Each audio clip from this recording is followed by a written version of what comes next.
with it. All right, we are live. Peace, love, health, and wealth, Vibe Tribe. Like and subscribe. Help your boy break away from that 9 to 5. If you don't know, then now you know. This is the best show ever. I ain't even gonna lie to y'all. Shout out to my boy Pharaoh. I don't know if he's still in the chat, but he came in early. He was waiting on the ladies, even though he didn't know the ladies was gonna be on here. You know what I'm saying? But shout out to the boy Pharaoh. All right.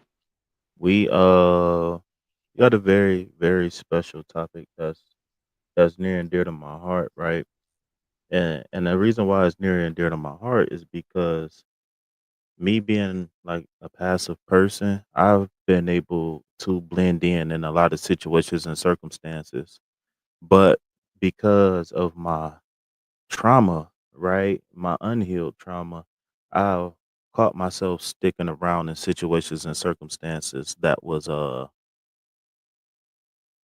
his way off the cliff, if you know what I mean, right?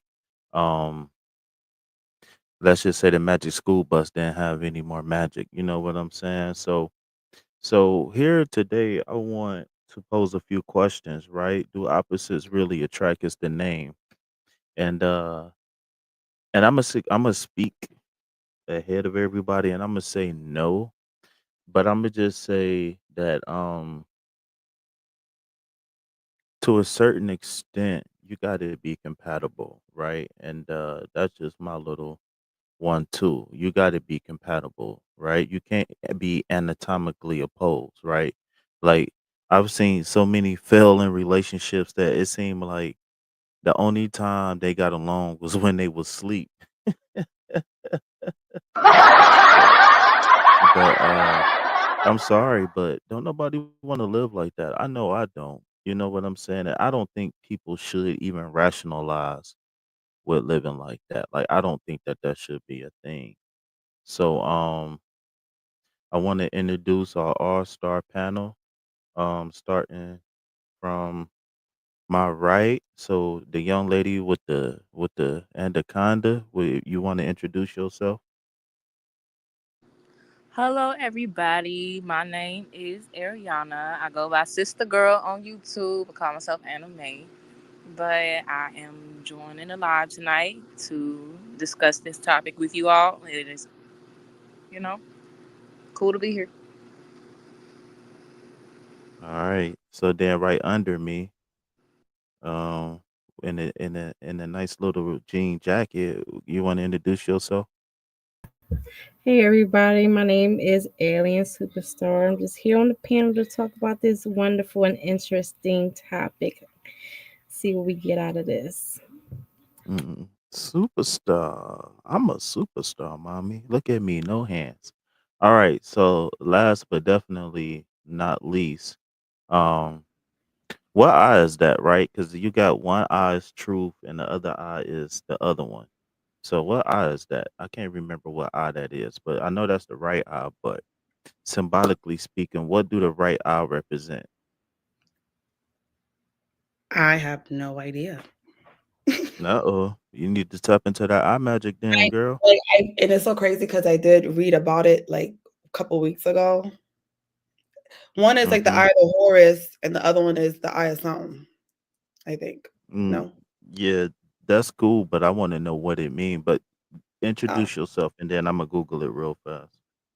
Hello everyone. My name is Battle of the Twins. I go by Twins. I'm glad that everyone's here, and I am ready to have an awesome, enlightening, conversation. Indeed, indeed, indeed, definitely. I see as the chat start to fill up. I got something. I wasn't sure if I was gonna actually show this or not, but I think I am gonna show this. So as I share my screen, I want us to just take a quick look at and you guys that's on the panel, you guys have already seen this, right? But you know what? Let me see. I didn't even think about that. Ooh, is that a spider on me or something? All right, but let me see. Present video file, slides, PDF, extra camera. No, I don't want to do an extra camera. We say that one for the OnlyFans. All right, upload file. Can I do this from here? Or is it going to be too much? Don't think about it too much. All right, go to downloads. All right, all files. Yo, for everybody that's in the chat, please hit that like button, subscribe to the channel, and drop them 4 green hearts. All right, so it say invalid file. All right, so I'm gonna share my screen, and we're gonna take a quick look at a post that Psychology Today had posted on YouTube, on Instagram. No, I didn't want to do it like that. I wanted to do it this way. So let me stop. Let me present, share screen. I want to be able to do it to where uh I only show what I want to show. All right, cool. Let me go back to here. All right, cool. This is exactly how I want this. Okay. So, um 24 dimensions of compatibility. 24 dimensions of compatibility, okay? So the caption says compatibility might hold might be what holds a relationship together. No matter how much we would like to indulge in a widespread opposites attract fantasy, however, having a similar partner does not mean that you will excuse me. However, having a similar partner does not mean that you have to end up with a carbon copy of yourself. In fact, compatibility, like love, is a many splendored thing. All right. So that's a quote from psychologist Mark Travers. Okay. So the question posed here, it says, do you and your partner share similarities or differences? Um, all right. So it's 24 things that they I guess they feel is important for long-term relationships, and it goes lifestyle, conformity. Now, conformity, anybody got a take on what conformity might mean? Like, I guess that might be like if it's like if you're a passive person, like if your partner more dominant. um Is it like following a standard or something like that? Mm-hmm. but a standard in what are we talking about? Government, like laws, or I was thinking more like in the home. You know what I'm saying? But Okay, so what's the question over? I thought it was what is conformity? Well, conformity, um, whatever aspect of it, you conform to that aspect. Like I conform to home rules, or I conform to society's rules, or well, I I think we conform. know that, but I'm sorry to cut you off, but I was asking not necessarily what conformity means, but in what aspect is it relevant when it comes to relationships? That's what I meant. Or maybe the standard of like what a man should do in a house or what a woman should do in a relationship, whatever, that kind of Okay. thing. Gender roles, that's okay. I can get with Yeah. that. Anything else? Anybody? Twin? Um, yeah, I would agree. I would agree. Okay. So opinions, leisure, I guess that can be like quality time, like what you do when you're not at work or whatever. Emotions, appearance, origins, job, sociality. That's not a word I use every day. Conflict, romanticism, empathy, morals, humor, family, residence, food, speech, sensation, intellect, class, enthusiasm, religion, and activity. So I'm thinking that activity might be like if you like to go hiking, et cetera, et cetera, et cetera. Okay, so I am going to leave this up on the screen while we get into some of the questions. And I got a few basic questions that I want to pose to the panel, and then hopefully, as the conversation evolve and open up and bloom, we'll be able to get a little bit more in depth, and maybe I'll ask some on the fly questions. Okay. So my first question, um, if I could remember correctly, right? And a lot of people probably thinking the first question is, do opposites attract? All right, so let's start off with that one. I know that wasn't on the list that I sent y'all in the pregame, but do opposites attract? And you can have a yes or a no. Let's keep this one simple to a quick yes or no. Yeah, now I guess we can start off with sister girl. And some factors, I believe, yes. Okay. Opposites attract. Okay. And then twin. I do not believe opposites attract. All right. And what about you, alien? I think that they do. You see it in society all the time. Opposite people are together. I think so. Okay. All right. So the first in-depth question I want to ask you guys is how important is compatibility in a relationship? If alien superstar, if you want to start, and then twins and sister girl to close that question out. Yeah, I think compatibility is like the key foundation role in establishing like a successful relationship, especially if you desire like a long term relationship with longevity. Mm-hmm. All right. Twin.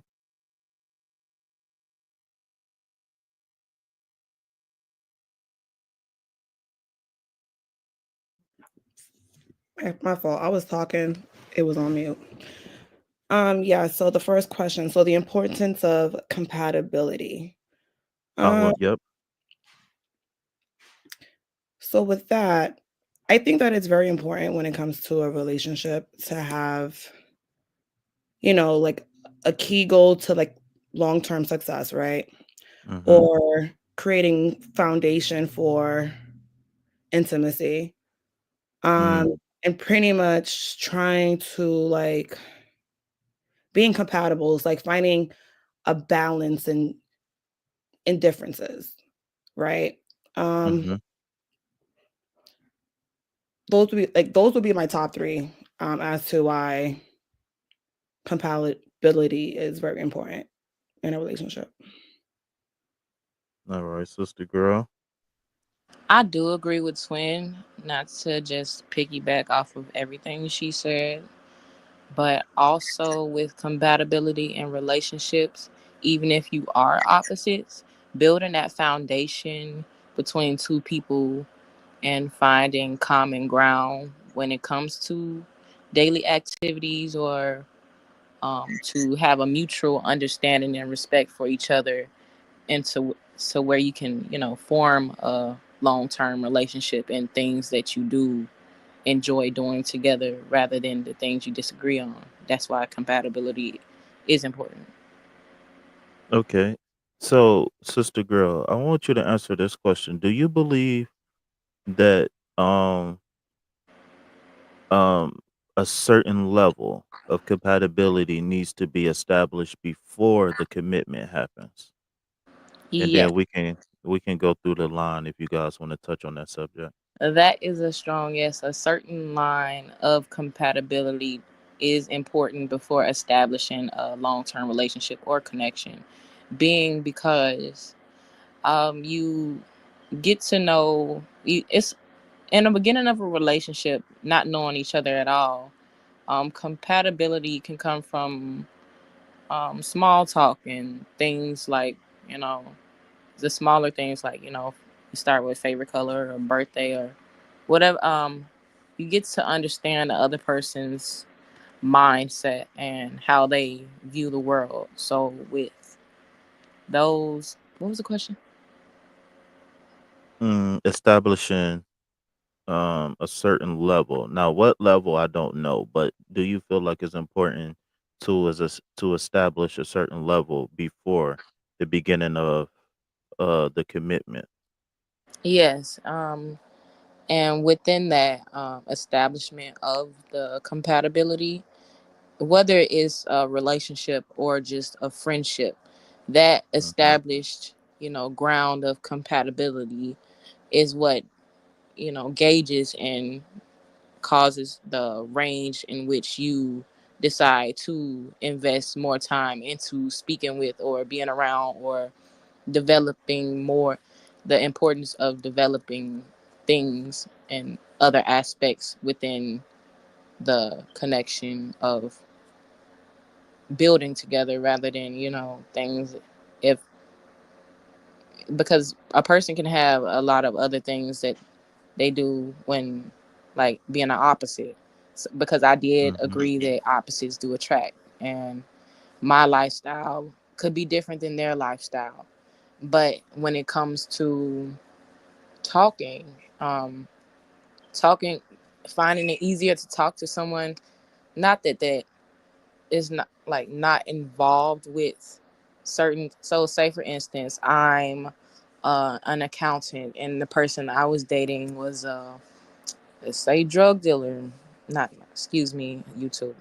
But the lifestyle and the differences in that, being able to talk to someone who is outside of that, like, freely and openly without feeling fully judged, but somebody that will be willing to listen and understand without, putting in too much of their input or trying to force their idealisms onto, if the person should change. It's like, change how they move. You can give your opinion to a person after talking and having discussion and conversation about these things, but when it comes to what when it comes to I'm sorry, I got distracted for a second.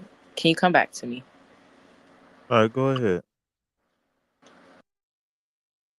So I was just asking a question, twin and superstar. Um, is it important to have a certain level of compatibility established before the commitment? I think so. You can have like shared values and shared goals. Like you like the saying like you are who you hang with kind of thing. Like people that have like the Mhm. same kind of mindsets and stuff like that, they usually gravitate to each other. So that can be like uh, a start of a foundation of friendship that can lead into something romantic or something more than that. So yeah, I think that kind of answers the question. Okay, that's good. Miss Twin. So, for this question, so I interpret it as what percentage should you be Well, compatible? well, well, not necessarily what percentage. I don't want to talk about that yet, but and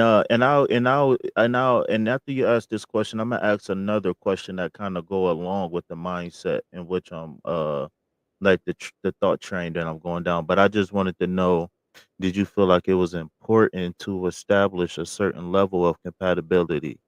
Like Of whatever course. level of compatibility that's comfortable for you, right? But Yes. is it important to establish that before you commit? Yes, I do believe you do have to establish a level of compatibility before you commit, right? We all want that, Mhm. right? That's what we expect initially when we meet someone. But, in certain instances, certain experiences, you may not get what you thought was discussed and understood. People do Mm. change. I That's agree. I agree with that. like you what we could do is just have our own boundaries if we come to that point in life, knowing what we are going to tolerate, knowing, all right, this is not what I signed up for, I gotta go, right? And then Mhm. that just falls into, I'm going to adapt, I'm going to conform, I'm going to, make it work, right? But it's very important to establish like a level of Okay. compatibility. I Okay. think Anybody? that, yeah, Go ahead. I do have something to say. I think that the beginning of establishing compatibility, other than, is more importantly the mindset of how you handle certain situations when you're Mm. frustrated, when you're happy, when you're angry, how does this person go about accepting challenges or moving Mm, past problems? Can we agree on, the terms of actions taken? What a person will decide to take the actions that they decide to take due to mhm, circumstances or ideal beliefs. Can I accept that throughout a long term period of time? Is that person willing to, is trying to work on changing or accepting my ideas and opinions as valuable just as theirs? So, mm. So, if don't nobody want to respond, then I'm gonna ask like part two to this question. Yeah, I want to piggyback off of a sister girl. Um, she it's like how you handle differences. It's like how you compromise with certain things. Like, what are you willing to compromise? If something is that extreme, like, do you want to walk away from these things because it's too hard, or do you want to stay and figure it out together? Or do you just come to a common ground, like, okay, me and you may not agree on everything, but I understand where you're coming from. I respect what you're coming from. It's like agree to disagree kind of thing, but it's all at the end result is like still respect for each other. Hmm. And so the reason why I asked that question was because this was actually a part of the questions that I wanted to ask you guys, but I never took notes on it. But it was something that I came across when I was actually finding the thumbnail photo for this video. And what they were saying was that there was a chart where they had compatibility versus chemistry, right? Compatibility versus chemistry. And so the second part of that is, will you be willing to sacrifice some of those compatibility things in the beginning because the chemistry is strong, whether it's, like that love at first sight, or whatever the chemistry is, this my best friend type feeling, or whatever the chemistry that you guys build, are you willing to sacrifice on compatibility for chemistry, or do you think that the chemistry is going to come from compatibility? oh, I have the perfect answer for this. I just went through this with someone actually in a relationship or situationship, whatever you want to call it. The compatibility versus the chemistry. So with the chemistry, I felt it was very strong with the passion and maybe intimacy and that kind of bond and connection. But the lifestyle, the choices that the person, how the person decided to handle situations is what made us not so compatible in aspects at certain times. Well, being that I went through certain things that this person didn't go through yet. So I have a 3-year old son and this person just had a child. So the person, Mm-hmm. while I was talking to this person when my son was about maybe 2 or 1, he didn't understand the concepts of my idea of how I was going about doing things because he didn't have any kids. So it wasn't really, in that sense, we weren't compatible based on him not understanding, but also with him not being willing to understand at that time. The Even though we had chemistry, those differences in our circumstantial situations is what made the things about the I hear myself, I'm sorry. Circumstantial situations is what made the things. Yeah, I don't know. I'm not really getting an echo back. Is anybody else getting an echo? Yeah, I hear her echoing. Yeah, a little bit. Is it just her, or is it when everybody speaks? It's everybody. All right. I wonder if it's my headphones, my microphone picking up my headphones. What about now? Let me try to speak. I did not hear myself this time. Okay, Okay. so I can focus now that I can't hear myself for some reason. But yes, the chemistry was very, very vibrant. The compatibility, we had a similar moral ground. And you would need a balance between both the chemistry and the compatibility for Mm. it to work. Because even though we had a very strong chemistry, this person I could be his friend, but we don't talk. We don't really hang out, or because of our situations and circumstances, can I am I willing to accept this person and still be, cool with them? Mhm. Yes, because of the chemistry, but the compatibility of our lifestyles and what he's doing, choosing to do now, it is not falling into the path that, we are in agreement to. And it is all about a person being willing to, know that you are compatible and you have chemistry and make that choice to build on that. So I can't disrespect his grounds on what he decides to do in his situation. But I do acknowledge that I may handle it differently than other people, with knowing I had a strong chemistry or felt this type of way about this person, and not saying not wanting to let them go, but to hold value and ground in that personally for me. Do I know if they feel the same way? I It's like it's a feeling versus a action. So Mhm. Do you think that chemistry is more of a physical thing and then like compatibility is more of a like emotional thing for like the long term? Um, I'd say so. But to answer that question, right? That feed that you posed, Mhm. which was the difference between chemistry and Mm, compatibility. yeah, I was asking, um, do you are you willing, if need be, was you willing to sacrifice chemistry for compatibility, or do you think compatibility equals good chemistry? compatibility equals good chemistry. If the compatibility is strong, it equals good chemistry to me. But sometimes when it's just only chemistry and there's no compatibility at all, then that was probably just somebody. Yeah, we had chemistry, but it's nobody that I would want to be with or spend the Mhm. rest of my life with long term. So So, yes or no, really quick, sister girl, before Twin finish her answer. Do you, yes or no, do you think that the chemistry part is more or less just a feeling, like maybe sexual attraction, or maybe just feeling comfortable around this person, like a safe space? Like, is it like, yes, you feel like that's where chemistry start and be and end, yeah, or I is it would a little say bit deeper? yes. I Okay. would say yes, but I would have to look at the definition of chemistry to really see if it fits for what I think. Okay. All right, Twin.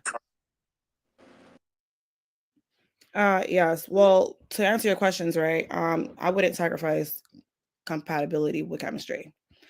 Um, and number two, chemistry, I feel like, well, per definition, we know that it's like emotional, physical, and sexual attraction between, two people. Because when I feel a chemistry with, a male, I'm excited. Everything's spontaneous, right? But when it comes to compatibility, right? Are we compatible with like values? Are we compatible with like goals, lifestyles, right? Can we work together in harmony, right, for the relationship? So yeah, that's what I think between the two. I wouldn't sacrifice compatibility. It's like And sacrifice peace for like destruction. and you feel like it comes directly, the chemistry comes directly from compatibility? Not always. No, because it's just two things being combined, right? Or Mhm.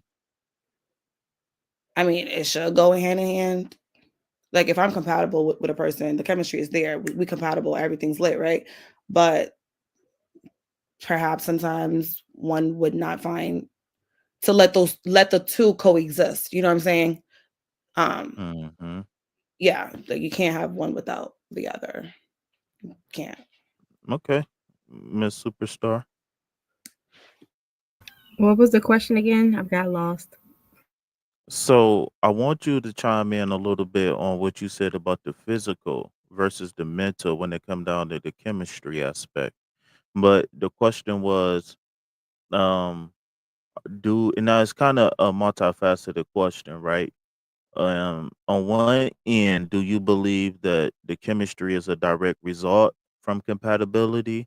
And if not, then do you believe that it is okay for you to sacrifice compatibility for chemistry? I don't think that you should sacrifice compatibility for chemistry because chemistry seems, I mean, compatibility is, I feel like it's long term. So if you're aiming to have something that is for the long term, compatibility should be the most important thing because like for instance, you're with somebody and the chemistry, that's that physical stuff where you're physically attracted to someone, you want to be intimate with someone, but realistically long term, you're not going to be like 70, 80 years old still trying to get busy with the person. But it's like more of after that physical stuff and your physical appearances is changing, do you still have that loving chemistry and connection to that person at the end of the day? Hmm. Because that's like that's what's going to really keep the person together, not just the chemistry part, the compatibility. Do we get along? Do you understand me? Do we want to raise this family the same way together? Like what it or do we compromise with each other? Like what do we do on our free time? Like um do you understand my feelings? Do you take my feelings into consideration? It's just that kind of thing where it's more of a mental connection than just the physical of how well that person may make you look or how attractive you are to that person, but more of do we get along to do this whole thing together for the long term. All right. So, Alien, I want to stay with you for a second, and I want to know, what percentage of what so your partner, right?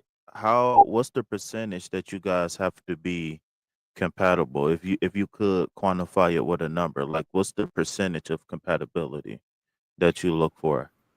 If I had to do like a range from like if I had to like divide up between chemistry and compatibility, I would say maybe like an 80-20 kind of thing.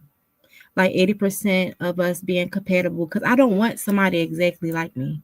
I appreciate the differences. I appreciate the difference in opinion. I don't want to be the mirror of myself, So the other 20 would be like, the physical chemistry part. But I really feel like the 80 should be the compatibility. Do we get along and have those things like what were mentioned earlier about the morals, the shared values, all those things like that? That's the most important. And that should be like the 80% bulk of what it is, like the percentage.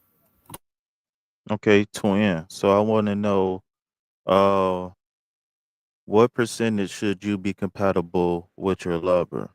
If you can put that in and quantify that with a number. 100, 100. No, I'm just kidding.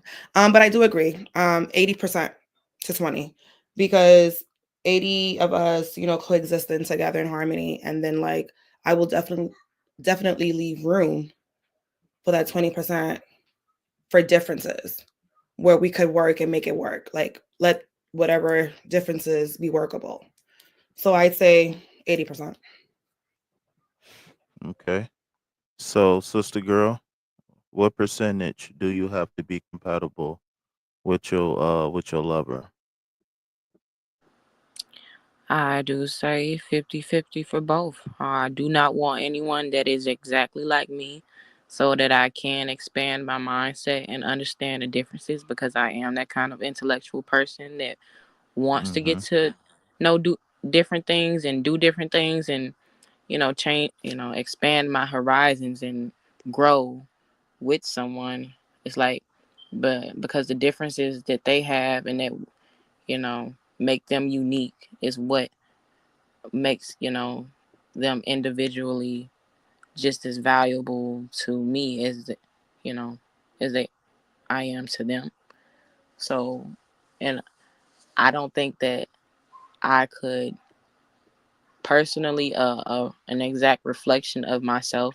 I do not know if even though if we were 100% compatible, like in every which way, shape, and form, how that would work. It sounds like a perfect world, but I do cherish the differences, and the chemistry would be, well, to me, in a 50-50 compatibility world, the chemistry to me is 100 because I felt like I've had that experience, but it's not, you know, the complete, it's not the grounds to say that my percentage of compatibility to them will either, because if we're too similar then and we think the same things, then how can we resolve conflicts or problems that we both don't understand? Like, it has to be some kind of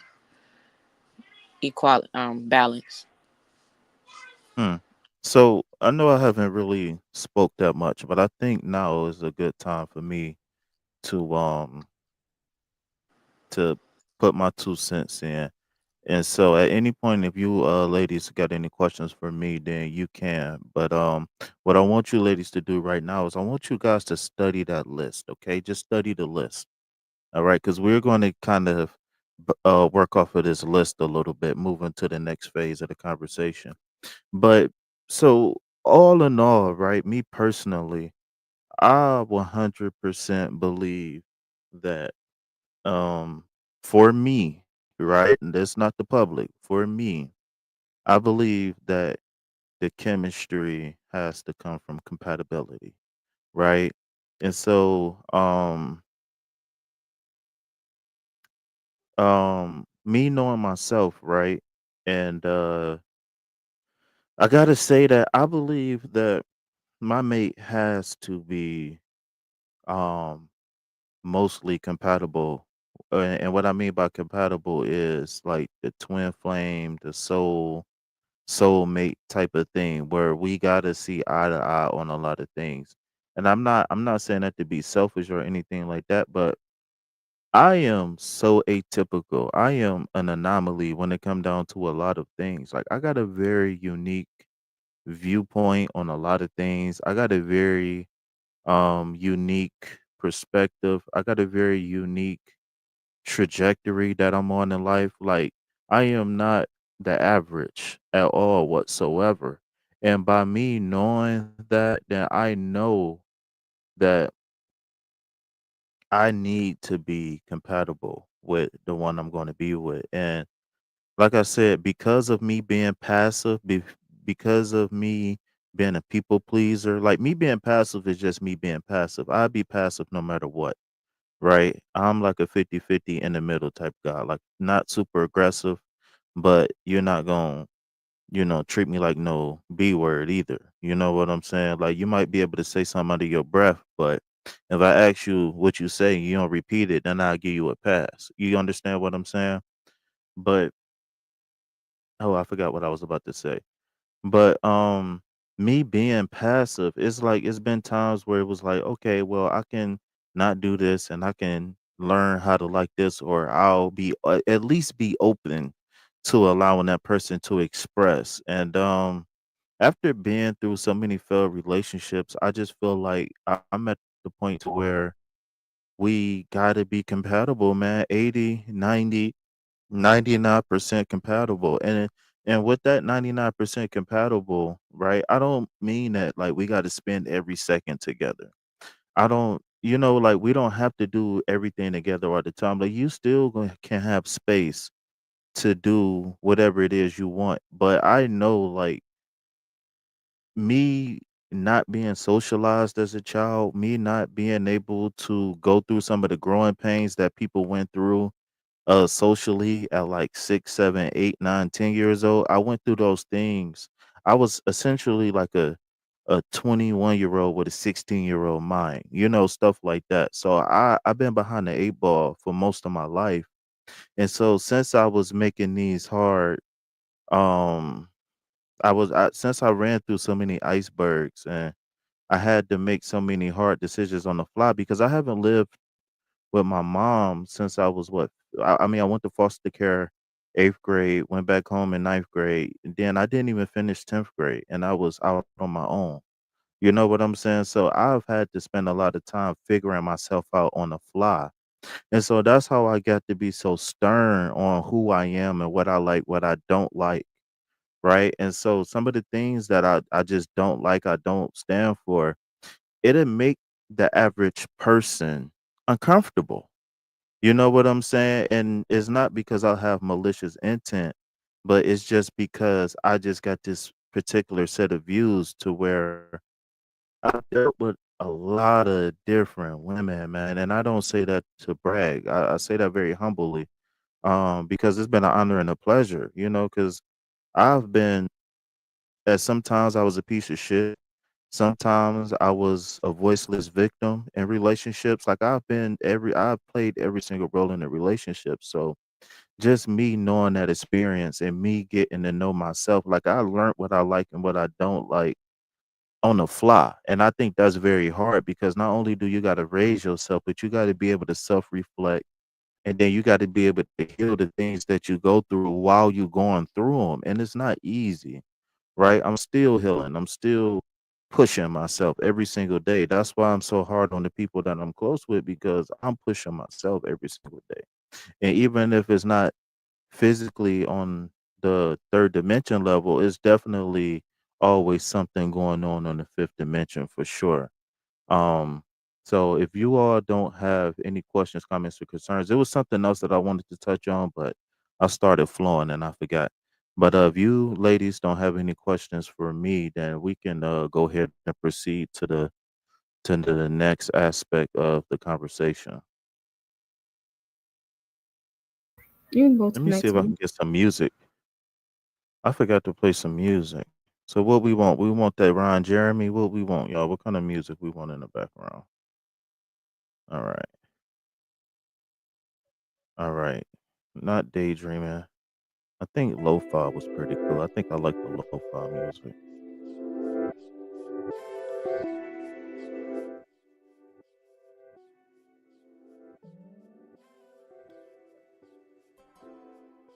Okay. So, um, is that too loud? Is that music too loud, y'all? No, I It's, think it's it's cool. Okay. So the next part of the conversation is what I want to talk about you all as an individual, right? So I think maybe we can start off with twin and then superstar and then sister girl. You can finish this one up. And what I want to know is that what areas do you need to be compatible with your partner? Like what is non-negotiable? And that can be any number of things. You can use the list or you can use past life experience or all of the above. okay. So pretty much like the areas of where like your compatibility must haves in a person. Yes, what is non-negotiables? Okay, so my must haves. This is a good one. Number one, communication style. Like since I like to express, I like to, resolve conflict, like, find solution. I like that open communication, right? And Mm-hmm. another is must have intimacy, like, emotion. I have emotional needs, if you want to call it that, like, affection, support, providing, emotional security. I do have expectations for that. Um, core values, you know, Mm-hmm. are you a family person? Um, personal goals, like integrity, are you honest, right? Are you loyal? Can you be committed? Um, spiritual, spiritual, yeah, right. Can we align, culturally or spiritually? Um, and lastly, like life goals. Like, do you have long term aspirations or short term? Right? Like, what's your work ethics like? What are your ambitions? Like your life choices. Oh, financial priorities. That one too. Like, are you frugal? Do you spend a lot? Like, you know, do you budget? Right? Well, I would think like those would be my top must haves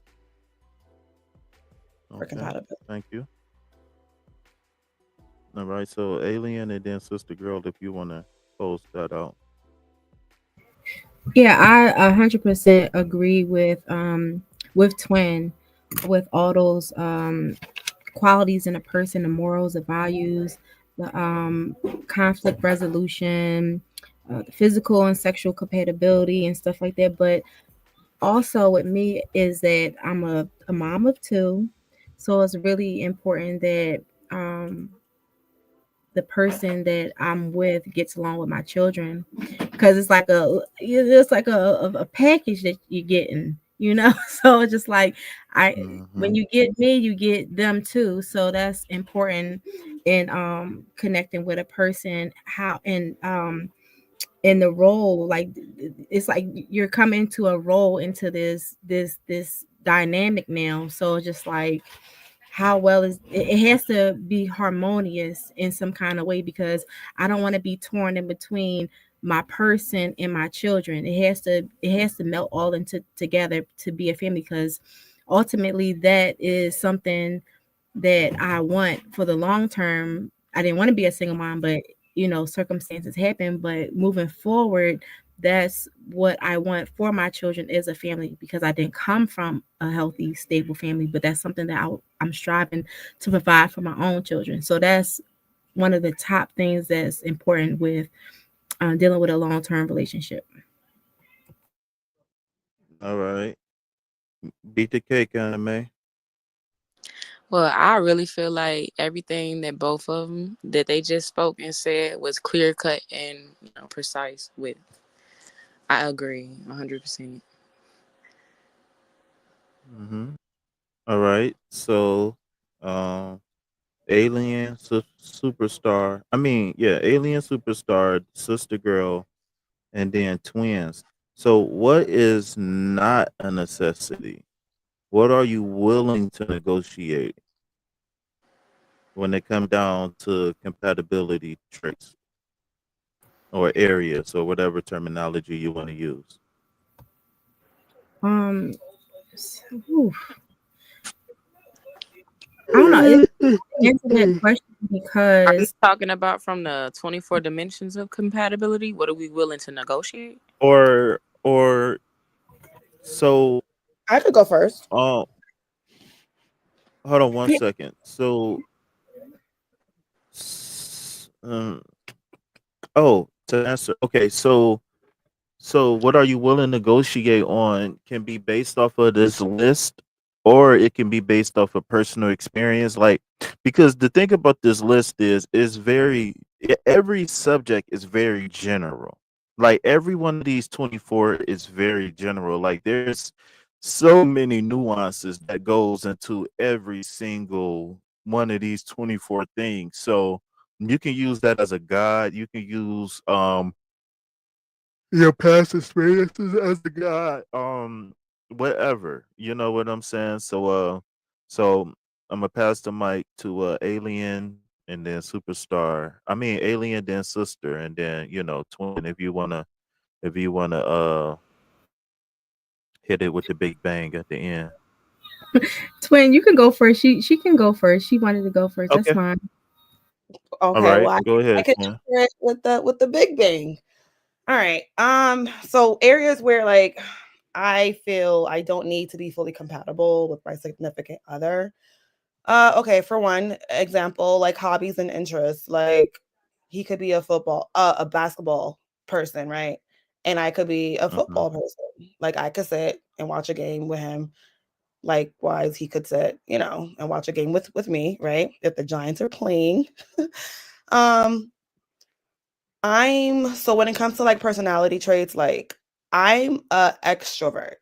he could be an introvert. I could work with that. He could work Mhm. with that, right?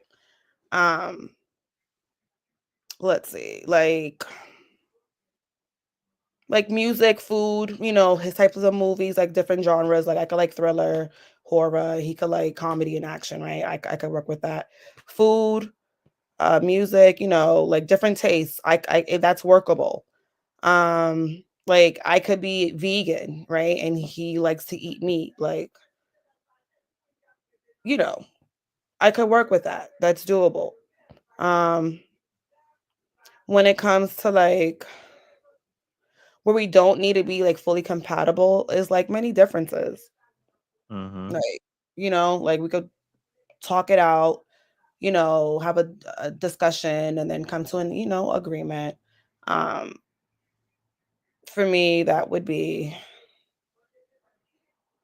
Idea. yeah, like areas where we don't need to be fully compatible. Like those are doable. Those are doable. Okay. For me, okay, For I was. me, I'm just joking. Go ahead. For one, food. I'll be glad if we do not like all of the same foods. That means if I have something in the refrigerator, you not gonna eat it, and I ain't gotta worry about my food being gone. That it would not be an argument. Um, Morals is a strong one that I am keeping. I will not, I will not downgrade my morals for anyone. But when it comes to origins or sociality and lifestyle, I can work with. It's because the person I was talking about earlier, with their lifestyle and my lifestyle difference at the time, their sociality, there's being able to socialize with a variety of different people and better at pretty much organizing and categorizing different topics and events. So it's like if at the time I was working on architecture and I was going back to planning on going back to school for that, and he knew people that were into construction or into um pretty much wanting things designed. They were into lawn work and stuff like that. People, Mhm. it's his difference in sociality, lifestyle, and origin.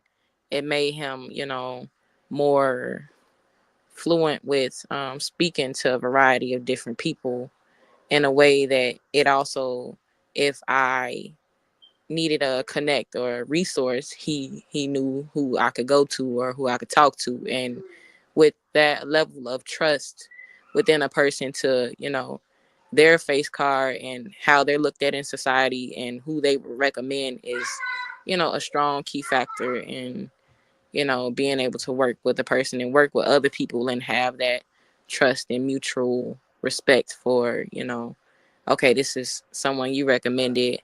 And if it's, I trust you and it's someone you socialize with, then, I couldn't work with whatever basis I was planning on working with this person with if they are into a different, you know, thing to like, construction or I have an idea based on something I wanted to get done. So those are things I'm willing to, work with. And also leisure. Things he does on his leisure and I did on my leisure were completely different. Um um like I smoke, he's not a smoker. He drink, I wasn't a drinker. But we we still was able to spend time together and it'd still be chill, like a cool vibe. So being able to talk to a person is being able to be comfortable around a person is really what holds the most weight in a relationship with anyone. That is it. Okay. So Pharaoh wanna join. Are you ladies okay with Pharaoh joining? Of course. Okay. All right. So let me put my one two on here. And like I said, if you ladies got any questions for me, then by all means, please do it respectfully, but definitely don't be afraid. But so based off of this list, I talk like I got a lisp. All right, I'm about to let me send Pharaoh this text message real fast. All right, so I'm gonna go based off of this list. Okay, so when I think about lifestyle, right, me particular, like I'm not interested in going out. My body can't tolerate alcohol. You know what I'm saying? So it's like certain things. I take my spiritual journey very serious. Um, like I'd have been in a church. I'd have took my shahada at the mosque. Uh, I'd have been to Tennessee to go see Guru. So it's like lifestyle I take very serious. So the more we compatible overall and is the better, right? Um, Emotional fortitude is definitely important for me. Even though I'm very passive, I believe in empowering someone to be able to deal with things. Because I've dealt with a lot of things, I might be a little bit more apt. So I don't think that you gotta be able to be the toughest person in the world, but healing is definitely key. Um, the origins is that's something that I really don't believe that's important to me. Um, the only time I believe origins can be a problem or a subject is when we got like meddling parents, meddling friends, stuff like that. Like I am a person who I believe that I choose my mate, and then the people that's in my life either respect it or they remove themselves from the path. Like I always said, like if I introduce you to my mom or anybody, rest in peace to my mother, but if I introduce you to anybody, right, they got to respect you and you got to respect them. I will not allow anybody to disrespect my woman, and I will not allow my woman to disrespect my family either. That either way it goes, that's a no no. Um, Social, sociality, whatever that I don't really know what that mean. I am not the brightest crayon in the box, but I do got a very particular outlook on society. So that's going to be important. She at least got to be open to what I got to say about that because I do have very strong viewpoints about society today. What else is going on? Farrah, I sent you the link. I don't see you joining yet, but um, romanticism, right? That's one thing I did hear you ladies talk a lot about. And love languages, right? Love languages is very important, right? Because not only do love, right, and expressing love is a give and a take. It's a two-way street. And I've been in and that's funny because I always was looking for love because I never had unconditional love growing up. So I always dealt with a lot of women who wasn't emotionally available just because I was dating out of convenience. I was dating first come first serve. I was just trying to get my hands on something and hold it tightly. You know what I'm saying? So giving and receiving love is something that is going to be very, very important for me moving forward in my life. I didn't receive anything yet. I texted to you, bro. Unless this is somebody else, but no, this Pharaoh. Yeah, I texted to you, man. Oh, I forgot. You can't receive. I can't send links on that phone on the app that I use. All right, so I'll drop it in the chat. My bad. I forgot. For some reason, I can't send links with that app. The morals and stuff like that. I think that's going to come along with the lifestyle. So, I think when it come down to morals, I think that I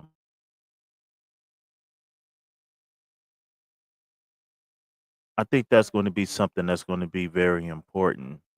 Family, mm, mm, mm, mm, mm, mm. family. When I think about family in this context, I think about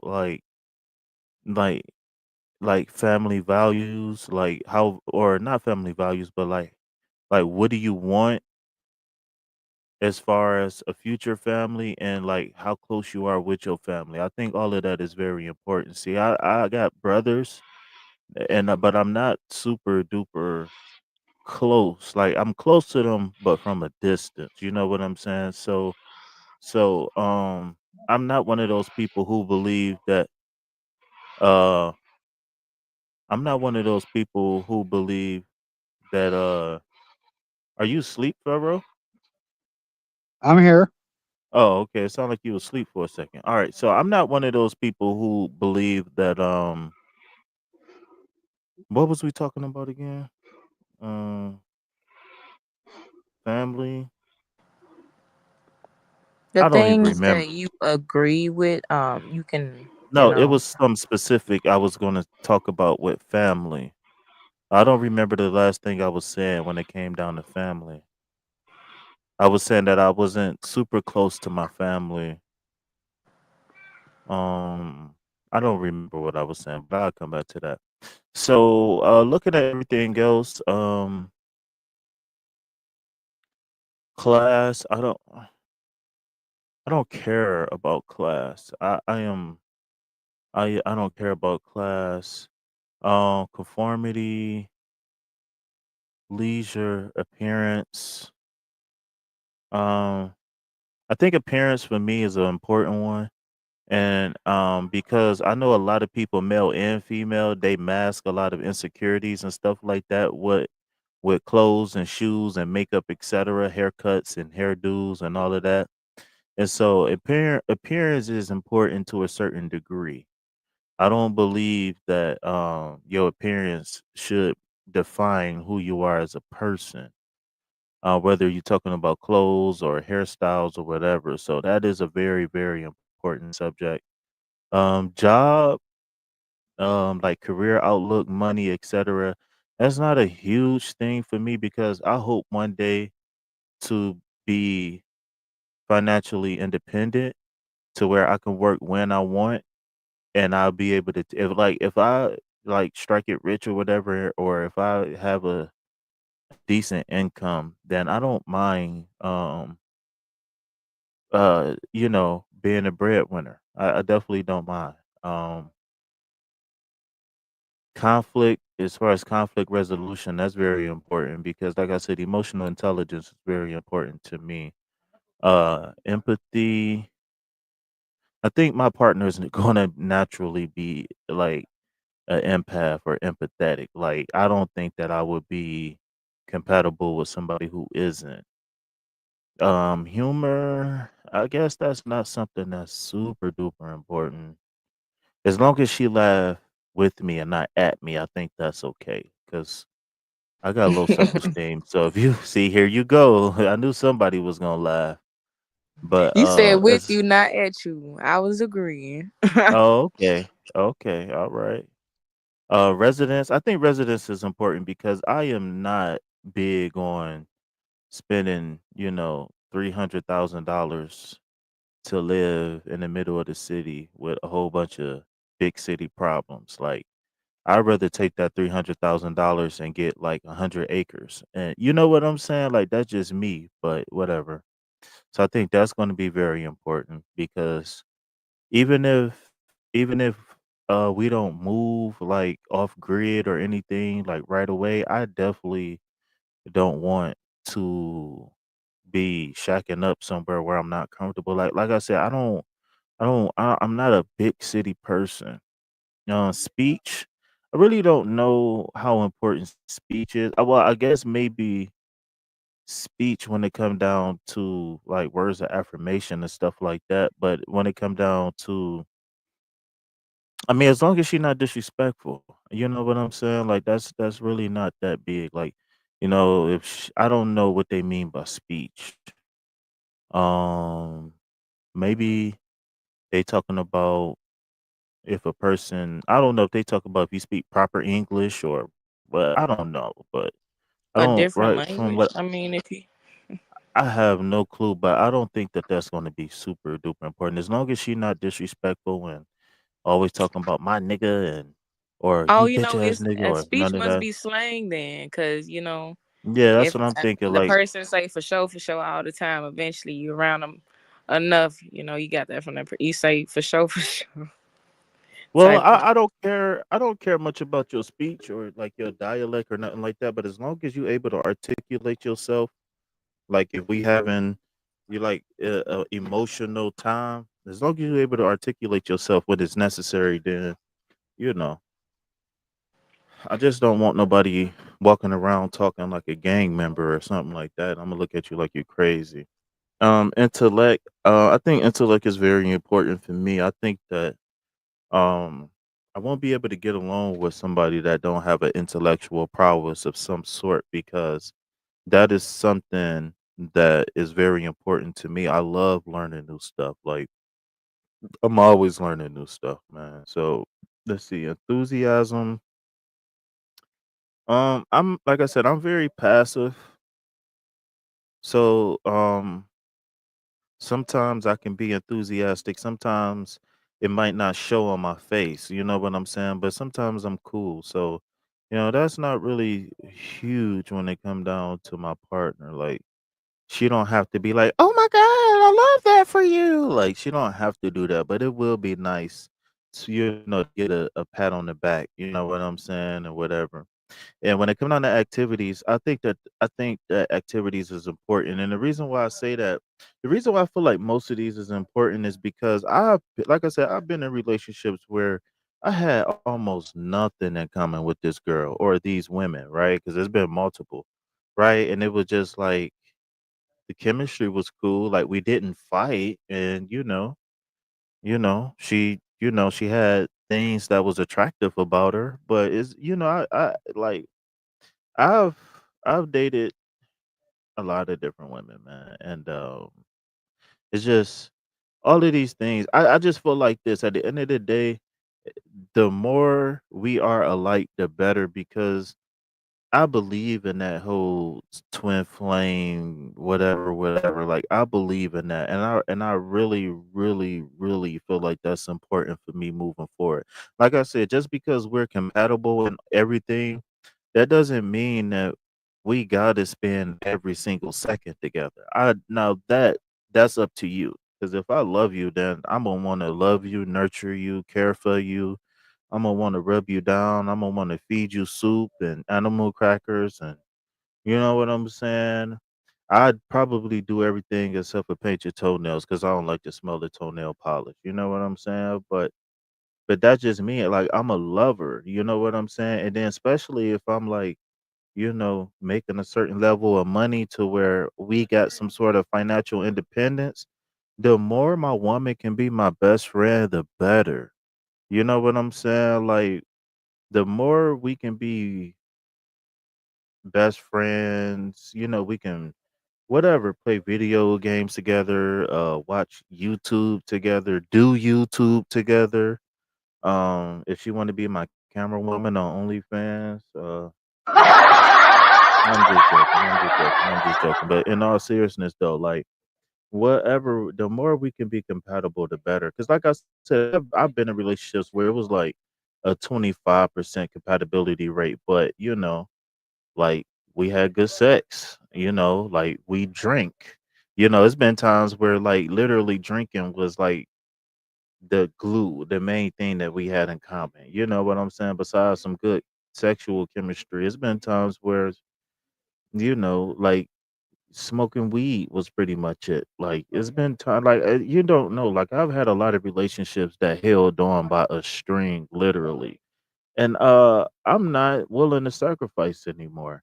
And I'm not saying that because I feel like I'm this big ultra important guy or nothing like that. But I coming from a place where I did have low self esteem, I just understand that it's not about me being important, but it's more or less about me being happy. And and I don't want to confuse the two. You know what I'm saying? So Pharaoh, What's up, Pharaoh? What's going on, brother? Blessed, man. I'm blessed. That's what's up, man. So I know you've been in and out, but you been in the chat. So we talking about compatibility, man. And first thing I want to know, man, yes or no, do opposites really attract? Definitely do. Okay, so what about opposites when it come down to long-term success?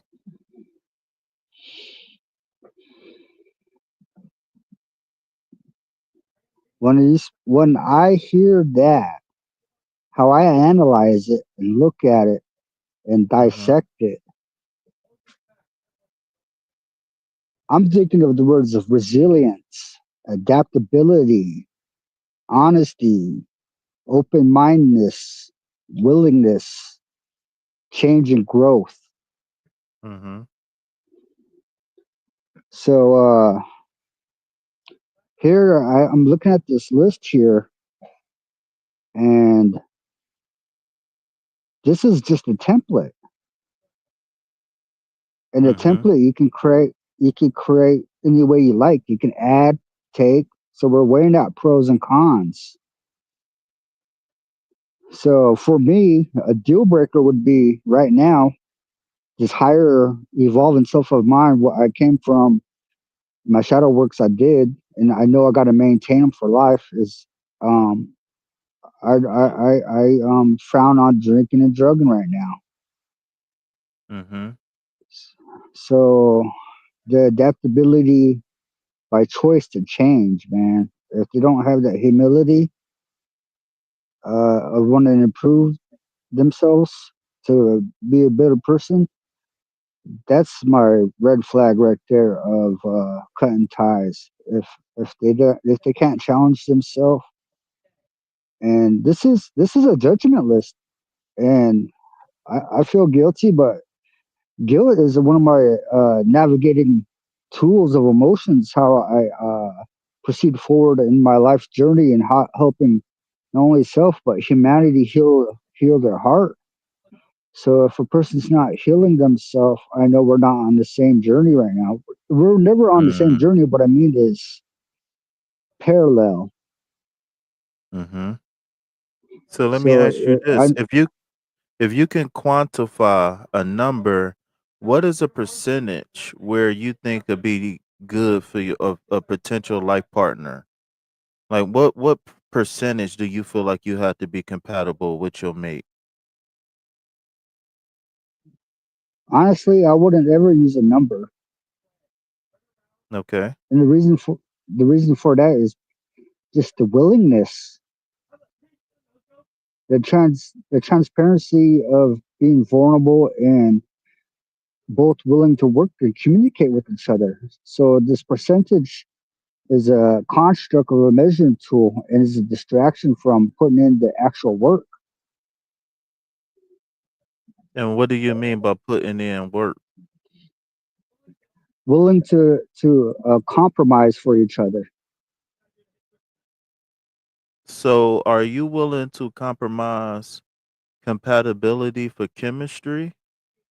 Or do you think compatibility or chemistry is a direct result of compatibility? Did I say that right? Chemistry is a direct result of compatibility. Well, at the end of the day, those two words they merge, and what I mean by that is what I'm looking for is positive results.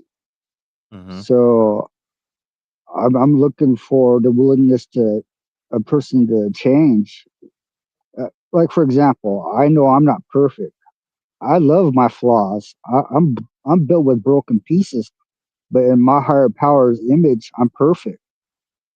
So if they can come accept me for my past, present, and future, but no matter what condition, it's the willingness to accept who I am, my pros and cons as the whole package. So percentage Mm. wise, it would be relevant. So where I'm going with that is, can we grow together? Are we willing to grow together? Are we willing to change and compromise for each other?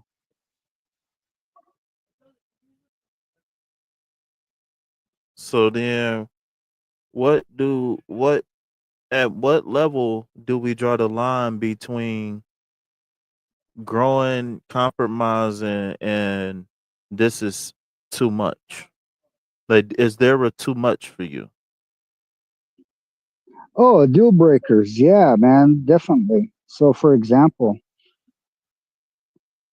uh, the mother of my children, she wanted to have a relationship with me again, and I go, okay, you go to treatment, and if you complete that treatment program and you go to work, I'll consider it. But if they not Mhm. complete that challenge they asked me to deliver, and they asked for this, or she asked for this to be precise with my wording, is the fact that these small challenges that I faced myself, I know she can do it too. And I'm not downgrading no sexes. I know we both have the same willpower, but the willpower to face the challenges of our shadow work. So these challenges already existed in that individual's mindset. But if they do not choose to strengthen themselves, to educate themselves and strengthen the willpower, I'm going to excel and they're going to get left behind. And it's going to be toxic if they don't want to change. And that's where it's a deal breaker because the toxicity is not being addressed professionally, maturely, as an adult wise. So if they don't want to address it, I'm not leaving nobody behind. We're still in a parallel timeline. It's more the fact that I'm growing where you choose not to grow. So I choose to continue my journey of celibacy, sobriety, and cleanliness. And it's not my fault or her fault. It is actually the basis of these choices. It's not a fault. It's a challenge. It's a lesson that yet need to be learned on that individual's journey. Um.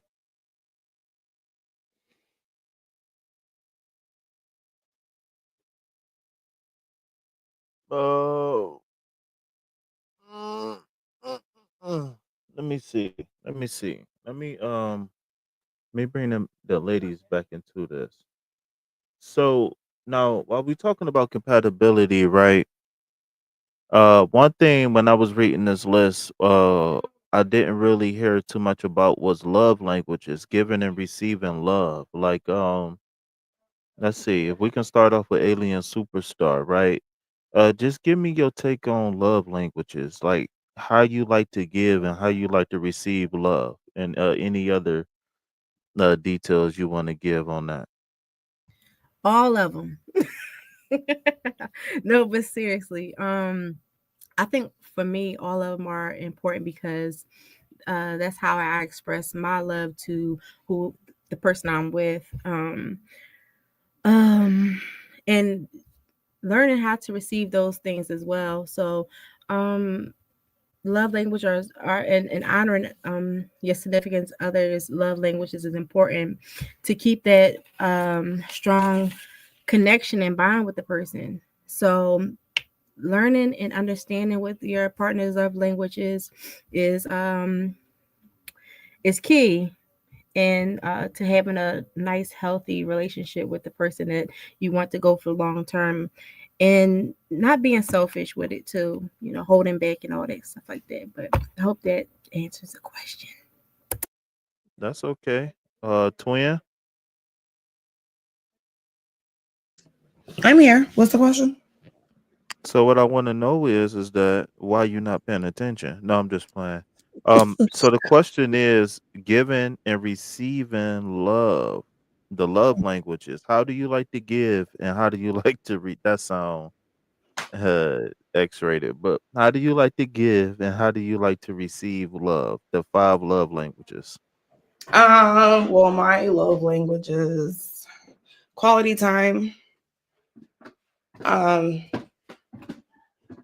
physical, uh, and gift giving. You know, like that's how I give, and how I would like to be loved is, you show me affection, you're loyal, and you're committed. Like Intimacy, quality time, gift giving. All right, sister girl.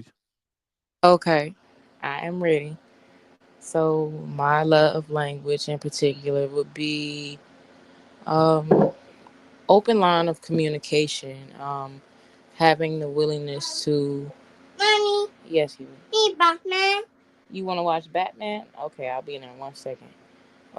Being able to communicate openly and honestly and comfortably with each other, and having that aspect, I am open and willing to talk and listen and, you know, um, take the time to, invest and have empathy for having empathy also, which I do like, physical contact, like holding hands or maybe a hug sometimes here and there if I was in, I guess in reach of, if I wasn't in like a, I guess, long distance relationship. But ideally, that is, my love language. I like to make things, so I have. So if some like the person I say I like, they say they like chicken, I would go and buy some chicken and cook some chicken for them to eat, type of thing. So something like that. Okay. All right, King. Would you like to chime in on that question? Giving and receiving love.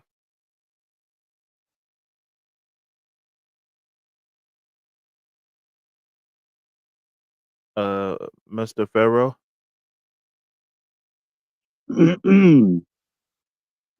I say honesty and communication, transparency. For example, I really love being corrected because I take corrections as giving me game. I take corrections as compliments now, and I have the willingness to change and adapt for my significant other, and I can grow together. So not only I'm transparent and honest with what the negative thoughts or anything going in my mind or my heart, but I would enjoy the fact that if my counterpart can be honest with himself and share their vulnerable emotions and thoughts and feelings being neglected or not addressed, share with me, then we're giving each other a game how to grow together. So basically, transparency is my love language. We can fix anything together as long as we can communicate well. Period. Okay. All right. So, Miss Demi, I would like for you to introduce yourself. What up, Miss Demi?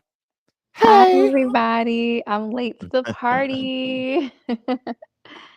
I would have camped up, but everybody has their cameras off, so I'm gonna keep mine off too. Mm, But I'm Demi. I'm from DC, and I'm happy to be here. hey, I got the crew. So this was the original lineup that I had in mind, which was the beautiful alien superstar, the beautiful Battle of the Twins, both of them, because she got like three people in her head, not just playing.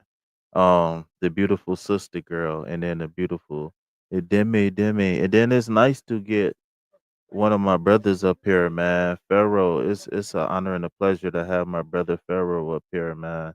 And I didn't allow you to introduce yourself, Pharaoh. I'm sorry. We kind of just went straight in. So, if there's anything you want to say to the people, while we in this brief intermission, then Pharaoh, you can go ahead. So my name's well, myself entitled name Pharaoh is from the Bible, and I'm not the Pharaoh in the Bible. I'm the modern day Pharaoh, where I encourage everybody to release themselves from the illusions of this matrix of this world, man. Level up spiritually, mentally, emotionally, physically, any way positive, man. God said, told Pharaoh let his people go. Pharaoh's now obeying and encourage people to let themselves go. So basically, man, I'm here to serve. Okay, so Pharaoh and then Demi, I want you to answer this. Maybe Demi can go first. But how important is it for you to establish compatibility before going into a commitment? Wait, so you said how important is it for compatibility before relationship? Yeah, how important is it for you to establish now whatever level of compatibility, right? But how important is it? Or is it just like a feeling and a chemistry thing? Or is it like, okay, I need to know who this person is and what this person is about before I give them the time in the day, quote unquote. Well, to be honest, like I'm 36 years old, right? So Hmm. I Right. in Wait, my don't you got a pre birthday coming up? it's not till January. Oh, okay, okay. I'm sorry. Go ahead. Okay. So when I was getting into my relationships and everything, and I would go into relationship like off of like feelings and like butterflies and everything. And I think like after our sessions, I call you king because I think that you're a king, but I'm not trying to like be extra, nothing like that. But that's just how I address you. Okay. I See, but you appreciate already that. know that. But you know, when I book my session with you, whatever, you help me to realize like, it's about compatibility and you have to be compatible. And like you show me some things like about myself and like how I am entering into relationships. So before I would enter relationships with like, just knowing like, okay, I feel this way about this person or, I like this person a lot, but you show me about like compatibility and like I'm not moving for nobody that's not compatible with me or that we're not friends first, we're not best friends first. And I think that's very much so important to have that level of compatibility and not moving too fast and like taking things slow and just going like life is too short and I look at it like that, but like you also have to understand like who you're getting in a relationship with because I have two kids and I'm in a dynamic of like baby mama, baby daddy, and it's like it's not fun. And this is where I never thought I would have my life at, but it's because of how I moved. And like just, with our sessions that we've been having and like us talking as friends and Hmm. everything, like it just helped me to understand like what I'm doing. So now when I'm out dating or I'm talking to other people or whatever, it's like I'm not moving too fast. I don't know if I'm like talking too much, but it just makes me really excited that like you've shown me that. And I appreciate that. No, I think having being able to cuz take me out of it, right? I think being able to exhibit growth, right? And what I mean by that is for you to be able to look at yourself in a way that you never seen yourself before is very important. And the key component to that is knowledge. And I would like what helped me come out of my sleepiness or like my knuckle dragger stage or me being unconscious, unaware was gaining knowledge. I never stopped asking myself why. You know what I'm saying? And I always encourage people to gather information. But I'm gonna come back to you in 1 second, Demi. So again, Pharaoh, is it important for you to establish a certain level of compatibility, or is it like you look for a few particular things, you look for chemistry, and then you, like you said, because I know you said it was important for you to build and work together. So what level of compatibility, if any, do you look for when establishing a relationship? No, I don't need to look for none of that. It's already there. Mhm. Um, Everybody in the world, I come to understand that from my walk, my journey, like it or not, we're all part of the same gang. We're part of the same team. We're part of the same unit. And the label and the title they use for that would well be humanity. So what I'm saying is this is more the fact that from my experience here, is are we willing to share each other's weaknesses or vulnerabilities and help each other heal them? If we're already on our healing journey, Can we heal each other? Can we help heal each other? So if you want to use the title level, I guess it'd be on a level of honesty again, being vulnerable. Hmm. I like that because I always say this: I'm willing to deal with whatever you're willing to deal with. I feel like it's unfair. I like you said earlier, Pharaoh. I believe in iron sharpen iron, and you didn't say it exactly that way, but iron sharpens iron, and so I'm going to need my woman to be able to say, "Hey, bro, brush your teeth," or bro, whatever it is. I can't think of nothing right now, but whatever it is, or what if I'm crying and missing my mom, and what if she can't support me in that, or what if I fail at something and I'm taking it kind of hard, whatever it is, right? We're gonna not only have to be willing to help each other, but we're going to have to be receptive to the help because we're not kids, right? We're not forced to live in the same household. So my partner is going to be a person that I choose, right? And so because I choose you, that means that we're going to be together, right? Longer than the 18 years that you live with your parents, longer than, your college days. Like, we're going to be together potentially for 30, 40, 50, 60 years of our life. So I believe that choice of a mate is so important, probably more important than what college you choose or, where you choose to live. Because as long as I got my iron, and as long as my iron, I don't care if my iron is a little rusty. We can shine that rust right on up. You know what I'm saying? So let's holler at Miss Demi.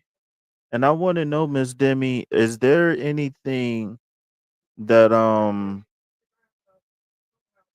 hold on, somebody just left. Was it Pharaoh that left? Okay, I think Pharaoh left. All right, so Miss Demi, I want to know, is there anything in particular that you feel like is non-negotiable when it come down to a mate?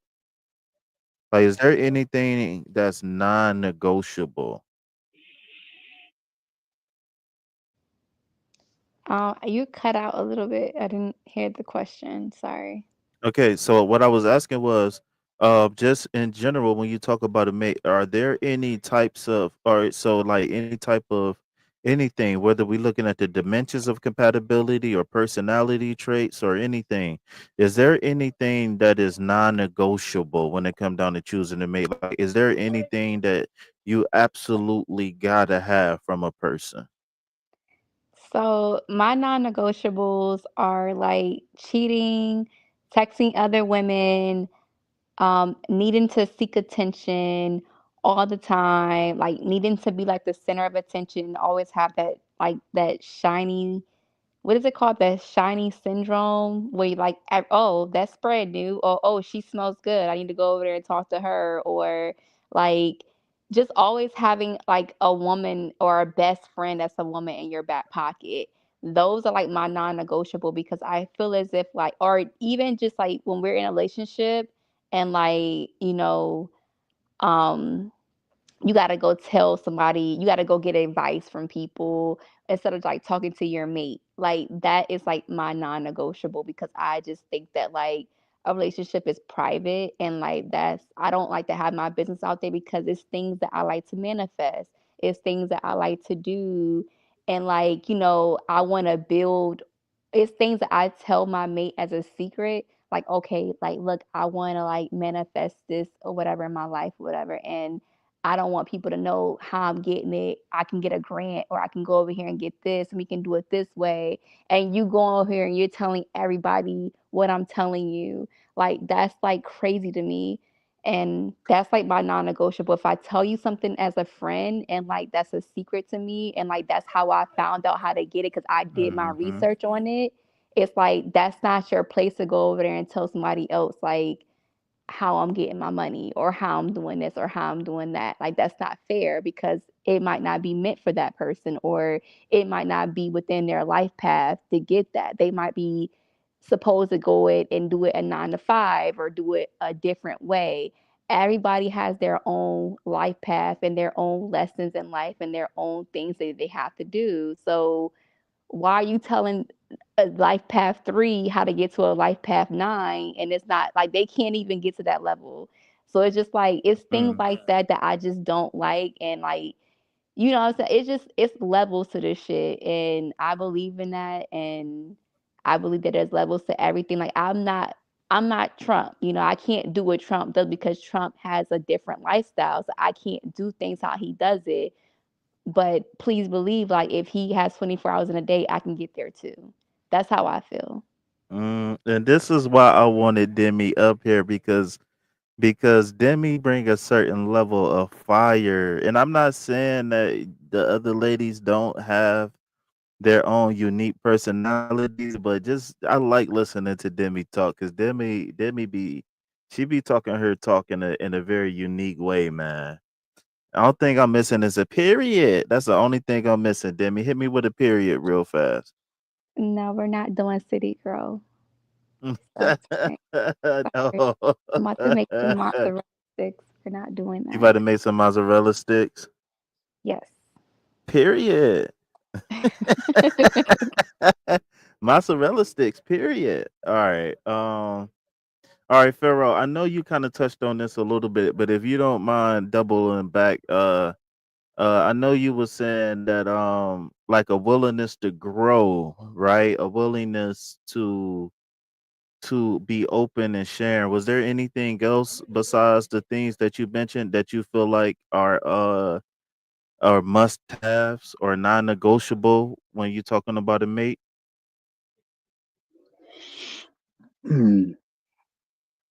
Hey, you want to come back to me on that? I want to think on that more. There's, well, actually, I just go raw. Fuck that. Excuse my language, but it's more the fact that uh, I ain't trying to make no script or compose a screenplay, so I'm just gonna go live. And I know that what I experienced so far in my shadow work, my journey, Mm-hmm. the humility to share my weaknesses. For example, Mm-hmm. I want to remind everybody right now, I'm homeless, man. Uh, I lost my place in a fire, and I'm working on it. I'm clean as sober 3 years now. Congratulations, Congratulations man. on Shout that. out to you. Yes. I was an Uh, alcoholic, man. I had that talk with the doctor before the age of 20. I was like 28, 29, man. He told me like you got to stop drinking, dude. So shout out to you, man. I've been sober.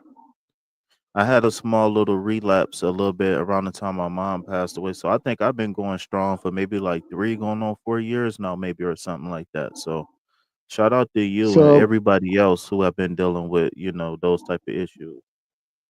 thank you. And so what I'm speaking about is addictions. Mhm. Um, I'm not downplaying nobody. Uh, some people ask me, "Hey, yo, man, how you doing? How's your life? How's your day, man?" And I'll be like, "I don't know. I can't answer that." They're like, "Why?" It's not over, man. It's not over. So the point behind that, bringing it up, is that I understand that I'm gonna be an alcoholic. I'm gonna be an addict for life, and I use that as strength now. But what the point of me bringing that up is the fact that we all have the same challenge, man. We Mhm. all have the same challenges. I faced mine, uh, and it's scary to admit that. With humility, I'm sharing this because it shakes me up just bringing it up. That there's a couple ladies who wanted to come back into my life, and and it hurt me to be use humility, be honest, transparent, and now we're not gonna work. And Mm. they're like, and I was like, man,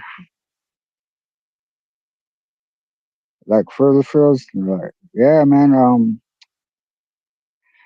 was like, you can't catch up to me. They're like, what do you mean? What does that even mean? I was like, man, I'm on this journey, clean and sober for a minute now, and You got to go to treatment. I stayed celibate for 3 years now, and anybody who been approaching me been using, and man, and I'm not bragging about cutoff game. It's more of the fact that I'm we're You strong. You walking in your we're power. I know that, but it shakes me up that I ain't putting nobody down. It's more the fact that, come on, lift yourself up. Because I come to understand through my addiction that I can't pick nobody up. Because same arm I'm reaching out to pick them up, they can pull me down. So Hmm. I encourage now for them to stand up and walk beside me. And if they cannot stand up and walk beside me, I'm still moving forward.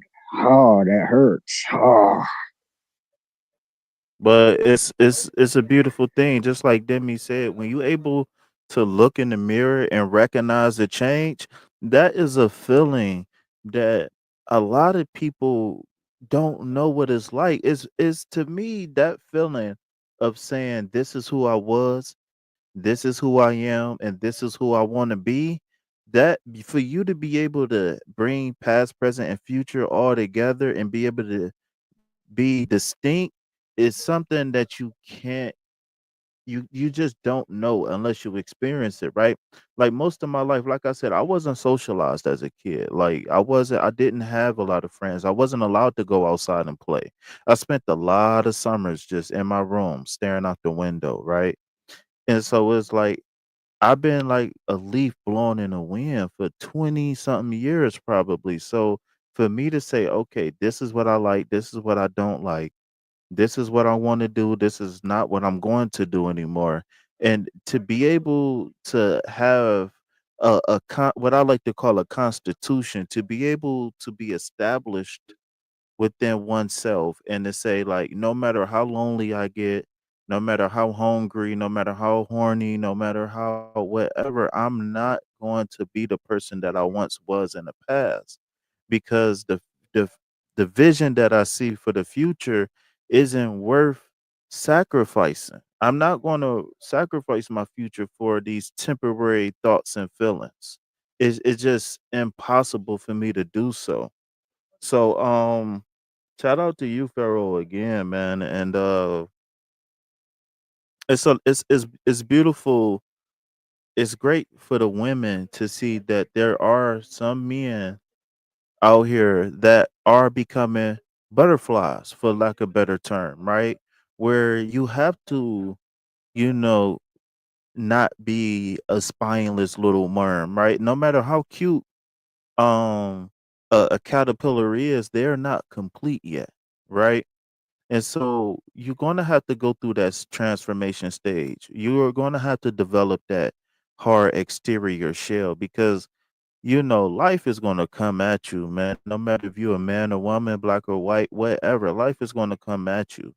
And for you to be able to not only break through the cocoon, but survive the wet stage when the butterfly still allow his wings to dry and then to be able to take off and to last as long as you have, man, it's a beautiful thing, man. It's a lot of brothers out here who get stuck, man. A lot of sisters too, right? But it's a lot of brothers that get stuck, and it's just beautiful to have another young man that it can be open and vulnerable to share his story, man. I'm quite sure it gives womankind everywhere hope that is still good brothers out here, man. Shout out to Miss Stephanie, man. I got both of my Washingtonians in the building. I got Pharaoh up here and I got young Steph up here. All right, so Demi, back to you. We talked about things that was non-negotiable. So are there things that maybe what you see on this list or anything in life where you feel like is not so important for you to is there anything where you feel like it's not so important for you guys to see eye to eye on? Let's see.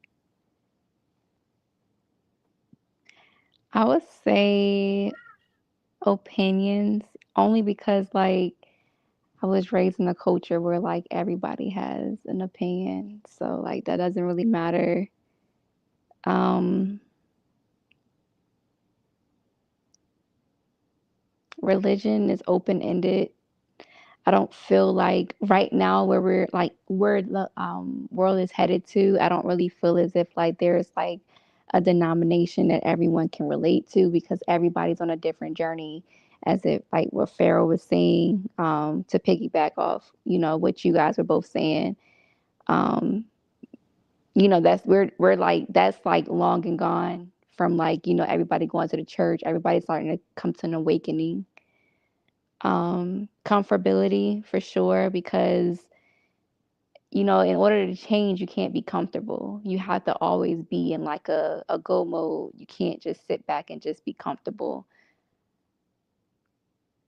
I think that's it. Everything else I can resonate with, but it's just those three. Oh, food too, for sure. Food, because everybody is not like, some people are vegan, some people are, different, like, I don't know. Some people are just vegan, some people are not. Some people, like, I was just literally talking to a vegan girl today at my job, and she's like, you know what, it's okay. If you don't want to be vegan, if you were vegan at one point, you don't want to do it, that's okay. I'm not trying to change you.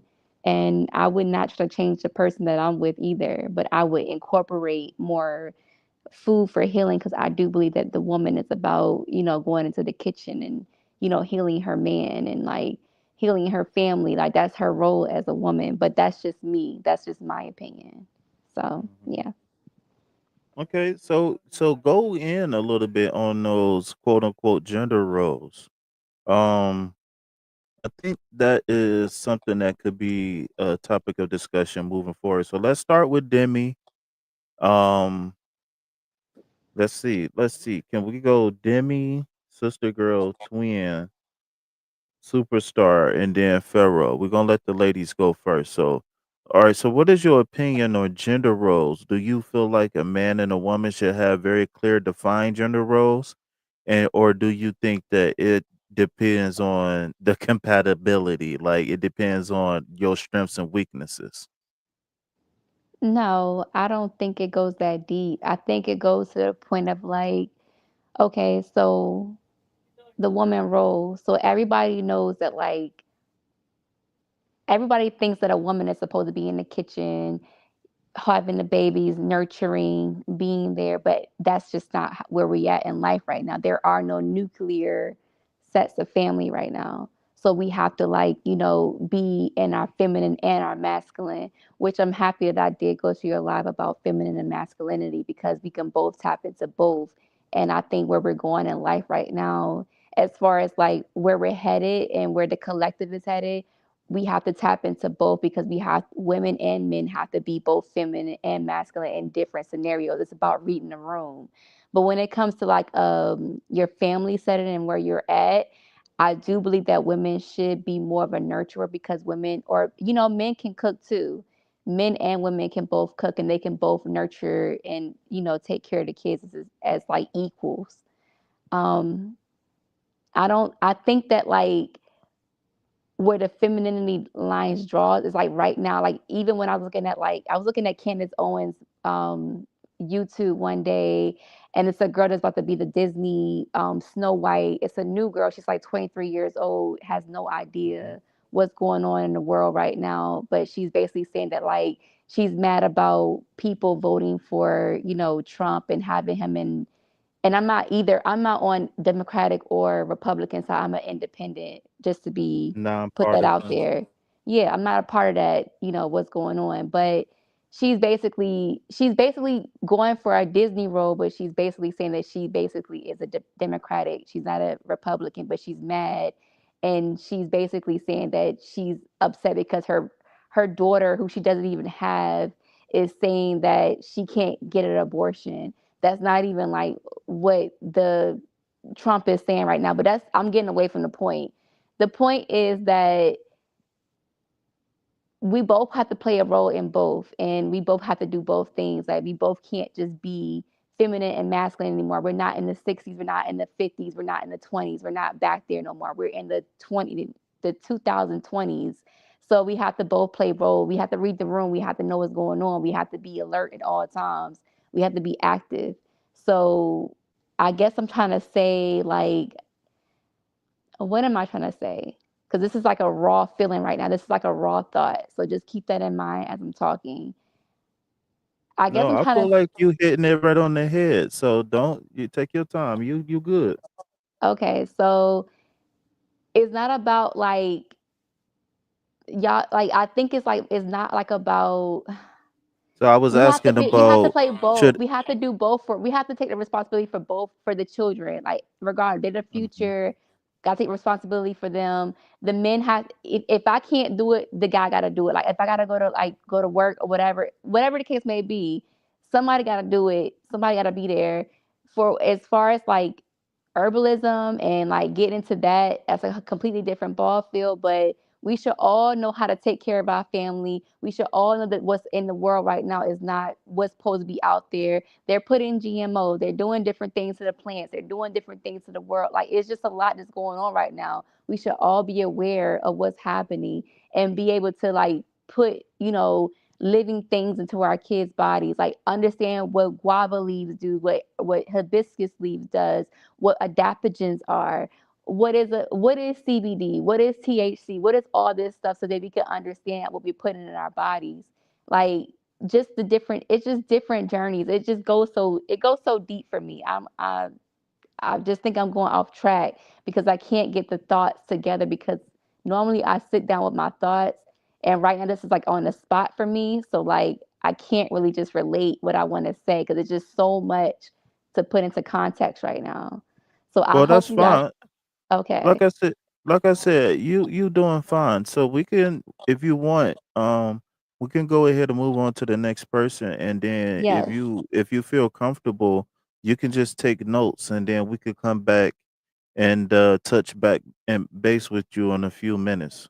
Um, but yeah, like I said though, don't worry, you doing an excellent job. Okay. Wait, let me round of applause. Hold on. Yeah, yeah. No, that's laughter. I'm sorry. I don't know if y'all can hear that, but scratch that if y'all can hear that. All right. Demi, I heard you talking about. Hello, Yeah, everybody go hear ahead, me? sister. Okay, Demi. Earlier I heard you talking about life path numbers, and I just had a question for you in particular. Are you a Pisces? I have a Pisces Venus. Okay, and in that perspective, what was your life path number? I'm number 9. Oh, okay. Hey, me too. I didn't know that. Shout out to Demi. Life path number 9, baby. I'm number one, so I really Hmm. don't. Well, I study all life paths, so 1 through, I think it goes up to 11, but I don't think that 10 and 11 is like a real thing. I think it's an illusion. I think it only goes up to 9, but I've studied all life paths from 1 through 9. Okay. Okay. So So do you?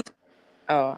go ahead. What Go was the ahead, sister girl. question? That Uh, I'm sorry to so stray off the so topic the from what was question the question? was, um, do you believe in clear defined gender roles, or do you believe that everybody should take on responsibilities depending on strengths and weaknesses, or I what's believe needed? that everybody should take on responsibilities from strengths and weaknesses and what is needed, because honestly, from example, from me seeing my parents who have been married for 24 years, my dad was the one that was working. He's in the military. He was in the Navy for 24 years, and Mm. I I seen him working all the time. So now I done switched to him being retired, and now my mom is working 2 jobs. So sometimes he cooks. My mom doesn't really cook too much. She's cooking now for the holidays, but it's the roles switch as needed, even though it would be.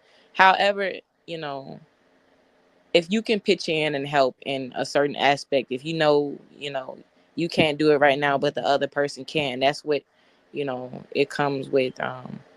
Not shared skills, but I mean, if say for instance, I know how to cook, but the guy I'm with doesn't know how to cook. So I not to say I be complaining about cooking all the time because I do enjoy cooking, but if you know push to shove, if in circumstances, if things came down to it, the gender role is not really um you can't really put a gender role on activities and decisions made that are necessities depending on the circumstances because I see, I don't want to like really, really bougie, like feminine man. It's like, I not to say, excuse me, to the, LBGTQ community.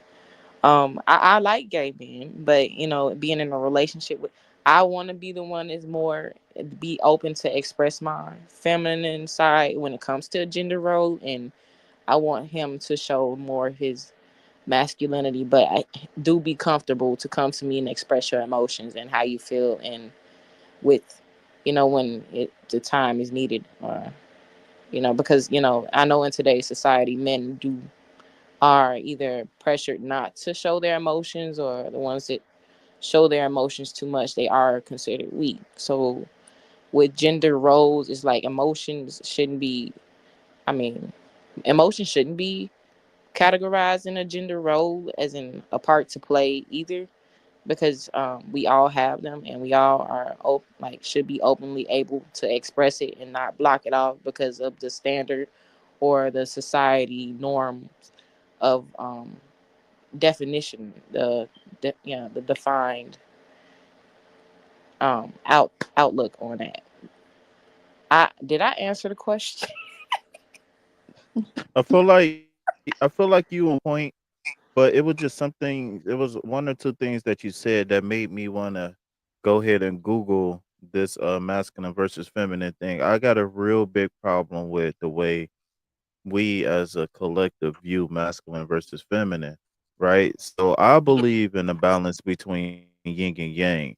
And I feel like as a person, or I feel like as people, right, especially us who quote unquote call ourselves like spiritual or, whatever you want to call it, I feel like we got to get away from a man is masculine and a woman is feminine. I believe that that was an experiment that was had taken place and it failed miserably because no matter what, you nature can never stay get away from nature, right? So if you guys can see the screen, um I got some examples, and this is just examples of what masculine energy and feminine energy is. Now, when we're talking about masculine and feminine, understand that masculine doesn't mean that I got a beard and muscles and big stinky muddy boots. That's not what a man is.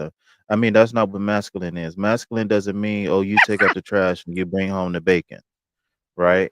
And so feminine doesn't mean eyelashes and a BBL. That's not what feminine is, right? Bunions from Don't high come for the heels. That's BBL.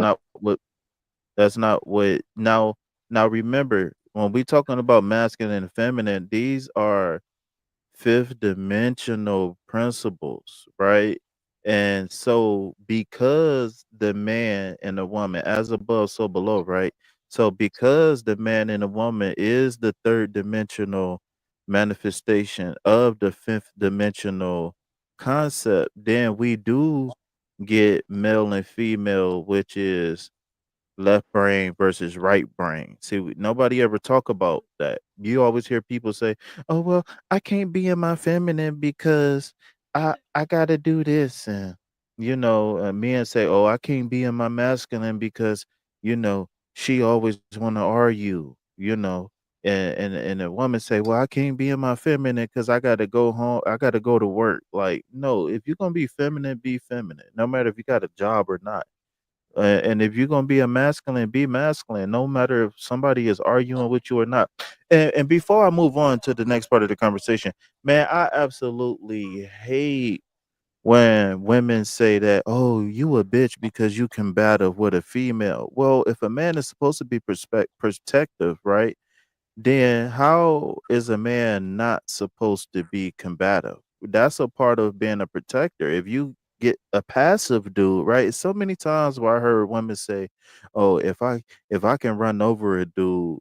then I'm not gonna respect them. I'm gonna treat them like shit. Like, what kind of stuff is that? And it's not just an isolated event. Like, there's a lot of women in society that is talking like that, man, and it's so scary, man. It is so scary. But so we could come back to you, sister girl. But I just wanted to just let that out real fast. But moving on to twin and then superstar. Hold on, Do you before you do that, can I just say something really quick? hurry up? No, just playing. Yes, ma'am. Go ahead. So if we're going back to nature, then like if you look at nature, and I don't know why I've been watching a lot of like animal stuff on my for you pages through YouTube or whatever. Mm-hmm. But even in nature, the women species is always either the hunter, the go-getter, the ambitionist. Like they're always the ones that's out here going to get it. Even with the lion kingdom, like the man really doesn't do anything. The women, the lioness, they go out and they get the food and they bring it back. They're the person that goes to the men and they like, hug up on the guys or whatever. That's just what I've been seeing. Maybe I'm seeing like the wrong species or the wrong footage of like the women or whatever, but women are we are the hunters, we are the go-getters, we are the lioness. Mm, I think I think so. It's two things in response to that. I think it more or less depends on who you are as an individual. But when you talk about, for example, lions, the reason why I feel like the lions are a bad example because most women are not polygamous, right? So I think that that would definitely uh be relevant if you was to be a sister wife, right? Because you got to think about lions, right? It's one male lion, and then we got a pride of women, or not we. Hold on, wait. I didn't mean to say we, but I was speaking in terms of gender when I said we. But the male lion, yeah, right, right, right. But anyways, um, I think that you would have to look at animals. If we was to compare it to wild animals, I think you would have to compare to animals who have a similar social structure to humans, and Go there's to plenty of monkeys. examples out Go there. Google monkeys. What did the monkeys do then? If they said that monkeys and humans have the same thing, go to monkeys Well, then. Demi, just because you look like a monkey don't mean I I relate don't to a look monkey. like No, a I'm just playing. monkey. I I'm don't look just like a joking. monkey. But I'm even the gorillas, even the silverbacks, the men don't do shit. They just sit back and they pump, they do their chest. They have to breathe. They have to breathe in first of all, like 4 breaths to even get their chest that big, and then they can bat on their chest. But even with the monkeys, the women take care of the kids. The women do different things. But I'm not saying but even with nature, like even just to go back to the point that I was getting to with hmm nature, the women run the world. But then it's like who run this? then we have Shira Seven, we have Sprinkle Sprinkle, Oh who man, basically I love I her, like man. That's her. I my like her though girlfriend. because she's dope. I think that because she operates in her femininity. She don't go after people. She don't do stuff. She don't do too much. Like she just be like on her witchy shit, whatever. Not even say that I'm like that she's a witch, I'm a witch. I'm not saying that. I'm just saying more Uh so like oh, somebody call Abraham Lincoln. We got a witch. No, just playing. no, please No, that channel. wasn't Like funny, yeah, y'all. cause Y'all never saw Abraham Lincoln, the Vampire Slayer? All right, no. forget y'all. Y'all corny. Mm-mm. But no, but even she operates in her femininity and she still but I can't even tell if she's living the American dream because she doesn't even express it. She talks more about what you can do to get how where she's at. You don't even know if she's fucking happy or not. But that's not even the point. Even with I don't nature, think, to be like honest with you, I don't think people like that operate out of happiness because she is so materialistic and so third dimensional. It's not funny. And as much as I like her, I wish she would get back to her metaphysical stuff, but it's just like like, I understand why she walked away from what she walked away from, because anyway, that's a whole nother story. But But one okay, thing I so want to let's go back to Adam and Eve then. Eve was the one that was out there with the apple, with the she was snake. impressed by a snake. But that's what I'm saying. But Eve was out. She was out there. She was doing. She She was was out outside. Say there. it. Okay, I Period. was gonna Say it. say it. She was outside. Adam was Period. chilling. He was not bothered. He was just doing. I get to see God whenever I want to see He God. was he was logical and she was chaotic. So Who's to and say? so How real can you say that? How can and the what reason makes you say so that she's chaotic though? How can you say that she's chaotic? You don't know her so when you mindset. talk about masculine versus feminine, this goes directly so everything, a lot of people take that book literal, and it's okay if you take it literal, I'm but not there's a taking. lot of I'm just there's saying a lot of I'm not this talking to conversation. you in particular, Okay. but I'm just saying, like, there's a lot of as a beloved so below type read between the line things that goes on inside of that book. So let's see. So I feel like for us to have this conversation, we got to go through and look at a few examples of what it means to be feminine and what it means to be masculine, right? Because again, like I said, it's a big difference between the fifth dimensional aspects of it and then the third dimensional, right? So us as living, breathing, talking, walking beings, we are the third dimensional aspect of a fifth dimensional construct. Okay, so let's keep it simple, right? Is this a good one? I really don't like this. What's the fun in keeping it simple?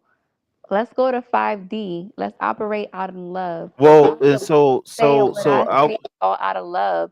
The love people gonna get it regardless. What's the point of being simple? so so so this is not just for me and you or me and anybody else on the panel, because I pretty much have had this conversation with almost everybody on the panel to a certain degree, right?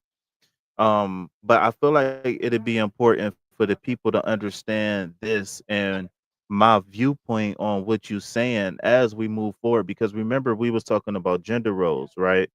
Um so so a lot of times when we talk about masculine versus feminine, we talk about polarity or the table of opposites, right? So here are some examples of opposites, right? And this doesn't necessarily have to deal with masculine and feminine, but it is included in masculine and feminine. So I just wanted to show that. I don't want to really talk about that, right? Because I don't necessarily agree with that list and how they define it per se. But I do want to look at a few different examples of what I mean by masculine and feminine. And then I'm sorry, I'm clicking on the same thing over. All right. So here is a good example, right? Masculine principles, right? Feminine principles, right? Remember what I said, masculine and feminine doesn't mean, like, eyelashes and makeup and long hair and high heels. And masculine doesn't mean, musty, smelling like gym socks. That's something totally different, okay? So masculine traits or principles, right, is logic, confident, focused, strong, stable, clear, assertive, goal driven. Feminine, intuitive, generous, nurturing, creative, collaborative, and that creative, chaotic, okay? But we're going to get to that in a minute. Collaborative, caring, respectful, grateful, okay? So let's look at some more examples. Somebody texting me.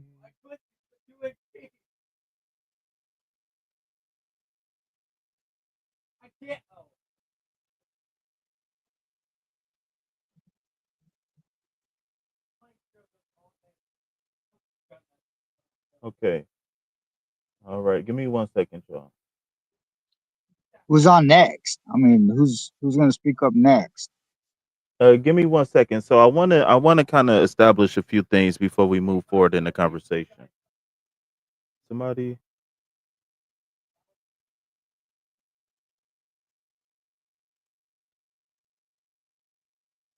Oh my God. I just texted the wrong person. I hope. Okay. All right. Cool. All right. I thought one person was another person. Okay. All right. Cool. Oh, I am multitasking. All right. Cool. So, like I was saying, I want to establish a few things before we move forward. Okay. So, so, masculine versus feminine. Okay. So we just looking at different lists. They comparing and contrasting the different lists. Okay. Um. All right. So feminine, uh, feminine, intuitive, receptive, flowing, magnetizing, right, rather than forcing. So that means like, so to magnetize means to bring something in. So the opposite of magnetic is electric, meaning that it's moving forward or moving away from. Okay. Emotional, nurturing, vulnerability, grace, subtlety, cares what other people think, follows nature's rhythms, creative, destructive, right? That destructive and that creative are principles of chaos, okay? Circular thinking incorporates, I can't even see that, incorporates the interconnectivity and cycles of everything. So the masculine, knowledge, action, predictable, willpower, rational, protective, problem solving, strength, directness, not looking for approval, structured, goal oriented, conquering, linear thinking. Okay. Linear thinking. All right. So, you know what? I'm not going to stop there. I'm gonna get a couple more examples. I think I like this one. I can't remember.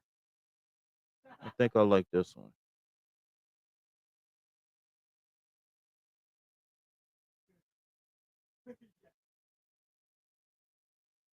Okay, then look at little her with the yoga body. All right, so masculine energy, doing, producing, active, thinking, logical, linear, heaven, sun. I don't even get that one. Task oriented, forcing, consuming, fight or flight, heating, competition, talking, intellect. All right. So the opposite of doing is being, right? The opposite of producing is receiving. I don't like that. It's giving and receiving, right? Active, passive, feeling, thinking, emotional, logic, cyclical, linear, heaven, earth, sun, moon, relationship oriented, task oriented, allowing versus forcing, creating versus consuming, tend and befriend, fight or flight, cooling, heating, cooperation versus competition, listening versus talking, intuition versus intellect. Okay. So let's look at maybe two more, okay? And then I want to talk about that Adam and Eve thing that we had mentioned. See, there's some on here that I never seen before.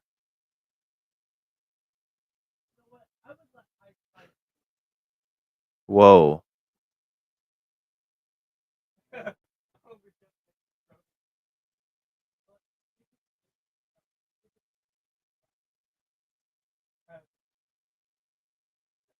All right. That is all right. Wow. All right. So this one isn't loading. I don't know why.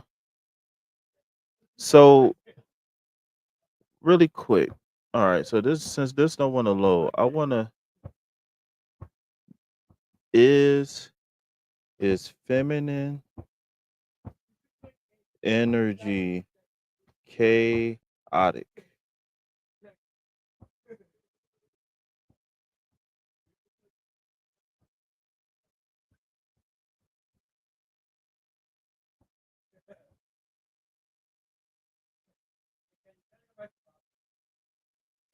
Feminine energy is chaos. Indifference makes you irresistible.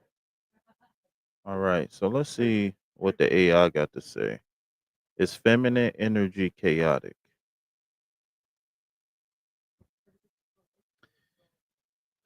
It's a that's the way They are feminine energy is chaos. And 1 minute there are no, I don't want to read that because then they talking about gender stuff.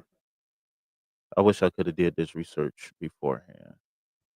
All right. Chaos is symbolically portrayed as feminine, right? So remember what I said. We talking about fifth dimensional things. So that's what when they talk about symbolically portrayed as feminine.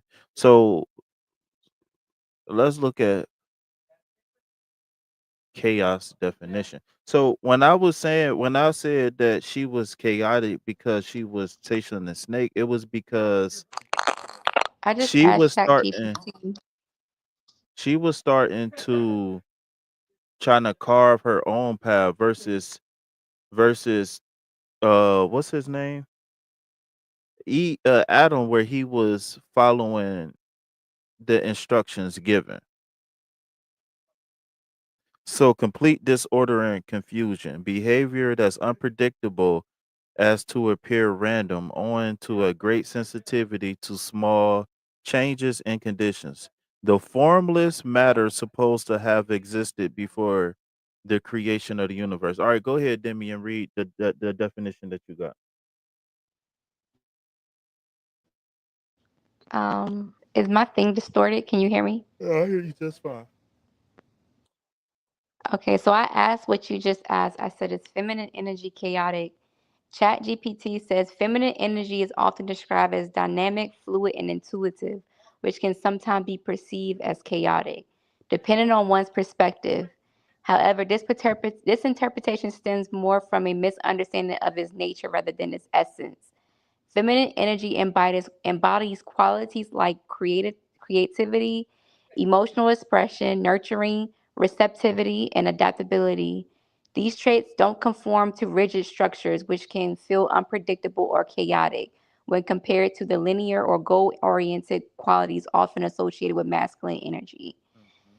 However, this chaos isn't negative. It reflects the natural ebb and flow of life, emotions and creativity.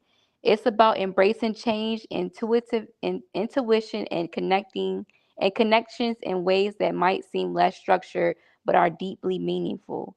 Feminine energy complements masculine energy by bringing balance and adaptability to rigid systems, making both energies essential and harmonious when understood and respected. In short, feminine energy isn't inherently chaotic. It's simply a non-linear and multi-dimensional, offering a different but equal vital prospect on life. Okay, so my first question is what does linear thinking mean to you? And if you want to Google linear thinking or I can Google it or whatever, but maybe if I can pull it up and then maybe you can read it out. But before we Google it, just off the back, what do you think they mean by linear? Straight line, straight, just straight to something, going directly towards something. Okay, so that's what I mean by saying that she was chaotic because she bit the apple, which was she wasn't following the what was laid out in front of her. She diverted from the path. But the thing about that is I wasn't saying it in a negative way, but I understand that um what is that term? I had it in my head too, but listening to you, I forgot. Um uh uh it's a C word. Something comes from chaos. What is that saying, man? Um not I want to say constructive, but it's not constructive. What is that word? Order. Order comes from chaos. Order comes from chaos. Chaos doesn't come from order, right? Because when you have things in order, things is peaceful. All right. All right. So linear thinking. Demi, if you want to touch on that really fast. I don't know if you pulled it up on ChatGPT or you can see it from my screen or what. Linear thinking is a systematic and analytical thought process that follows a known step by step progression similar to a straight line. Just go ahead and finish that. Linear thinkers view a problem as a process with a seat starting or a set starting point that follows a sequence of connected series, ultimately leading to a solution. Okay, so Adam, even though they didn't know what the punishment was going to be, Adam knew that okay, this was the rule, and if I break the rule, then the rules is there for a reason, right? Now, whether she was convinced, right, because she was convinced. I'm not saying that she was being chaotic because she was devious, but she was chaotic because she went against what the linear thinking was, what was known to be a thing. Okay. So my question to the panel, right? And I know we had a couple people leave so they can take care of business. And at any point, if they ever wanted to come back, then they are more than welcome. Hey yo, they are more than welcome to come back. But but so far, when we read the different qualities of masculine versus feminine, right? Is there anybody on the panel that share qualities on both sides of the tree, or is it anybody on the panel that just one side or the other? Google. Are you talking about feminine and masculine? Yeah, I was talking about based off of what we just read. Do anybody on the panel feel like they are either all feminine or masculine, or do they exhibit traits of both? I think I have a healthy balance between both, but I use my discernment when I need to be more in my masculine or more in my feminine when handling certain things. Because you have to be logical in certain situations as well as being more nurturing and have a softer approach to conflicts and different scenarios. So you have to have that switch and that switch to switch off and switch on, and how to approach things according to the scenario. Okay. All right. Anybody else want to chime in on that?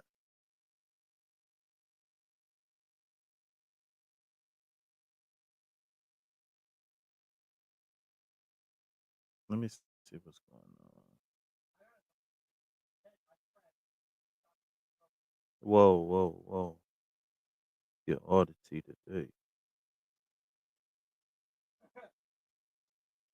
All right. So, oh, okay. So there's only two of us left up here. Okay, cool. All right. All right. Pharaoh coming back. All right. So, the question that was posed was that, since we read what masculine versus feminine was, is on do anybody in the chat feel like, or anybody on the panel feel like they are totally masculine, totally feminine, or do they exhibit a little bit of both? I don't want to interrupt nobody, but does anybody want to say anything besides myself? I think you got it, Pharaoh. First of all, I want to give praise and glory to my creator, man. Without my creator, I couldn't have either or energies. To me, it's just titles of distraction, and it's an irrelevant topic because I was watching everything that you was casting on the screen there, and I see all this as division, dividing us from each other more and more. And division is the opposite of love.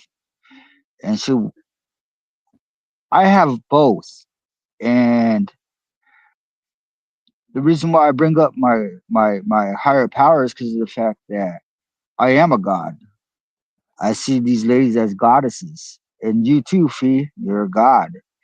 And the whole point is this: this is a distraction because all these traits reside in each one of us as much as I myself, and I recognize this and I acknowledge it.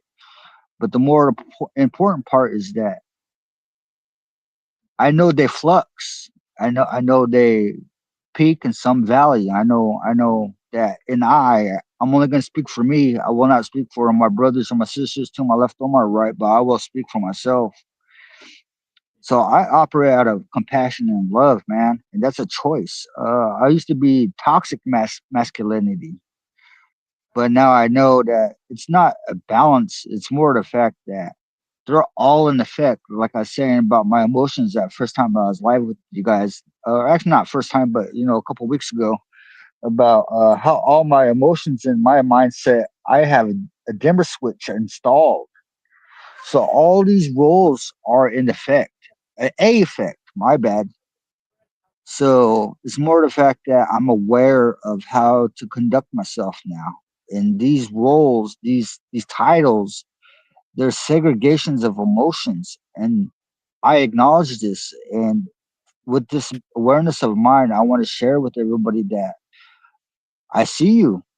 I see you, gods and goddesses. And the more the fact that I come to understand that the world government as a Native American, that division is key to conquer and overcome, or not overcome, but to rule over individuals and separate them from other people. And they got these politics where people they don't want people to reach out for help. For like, for example, don't snitch.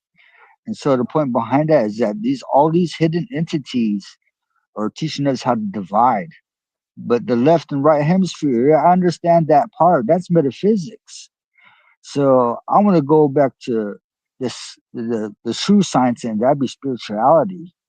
These traits are always active, and that be Mhm. where I say period. Let me go ahead. I wish I had a bomb I can drop, but we got the 8K. Can y'all hear the sound effects still? I don't know if y'all can hear the sound effects, but Yeah, we hear it. oh yeah.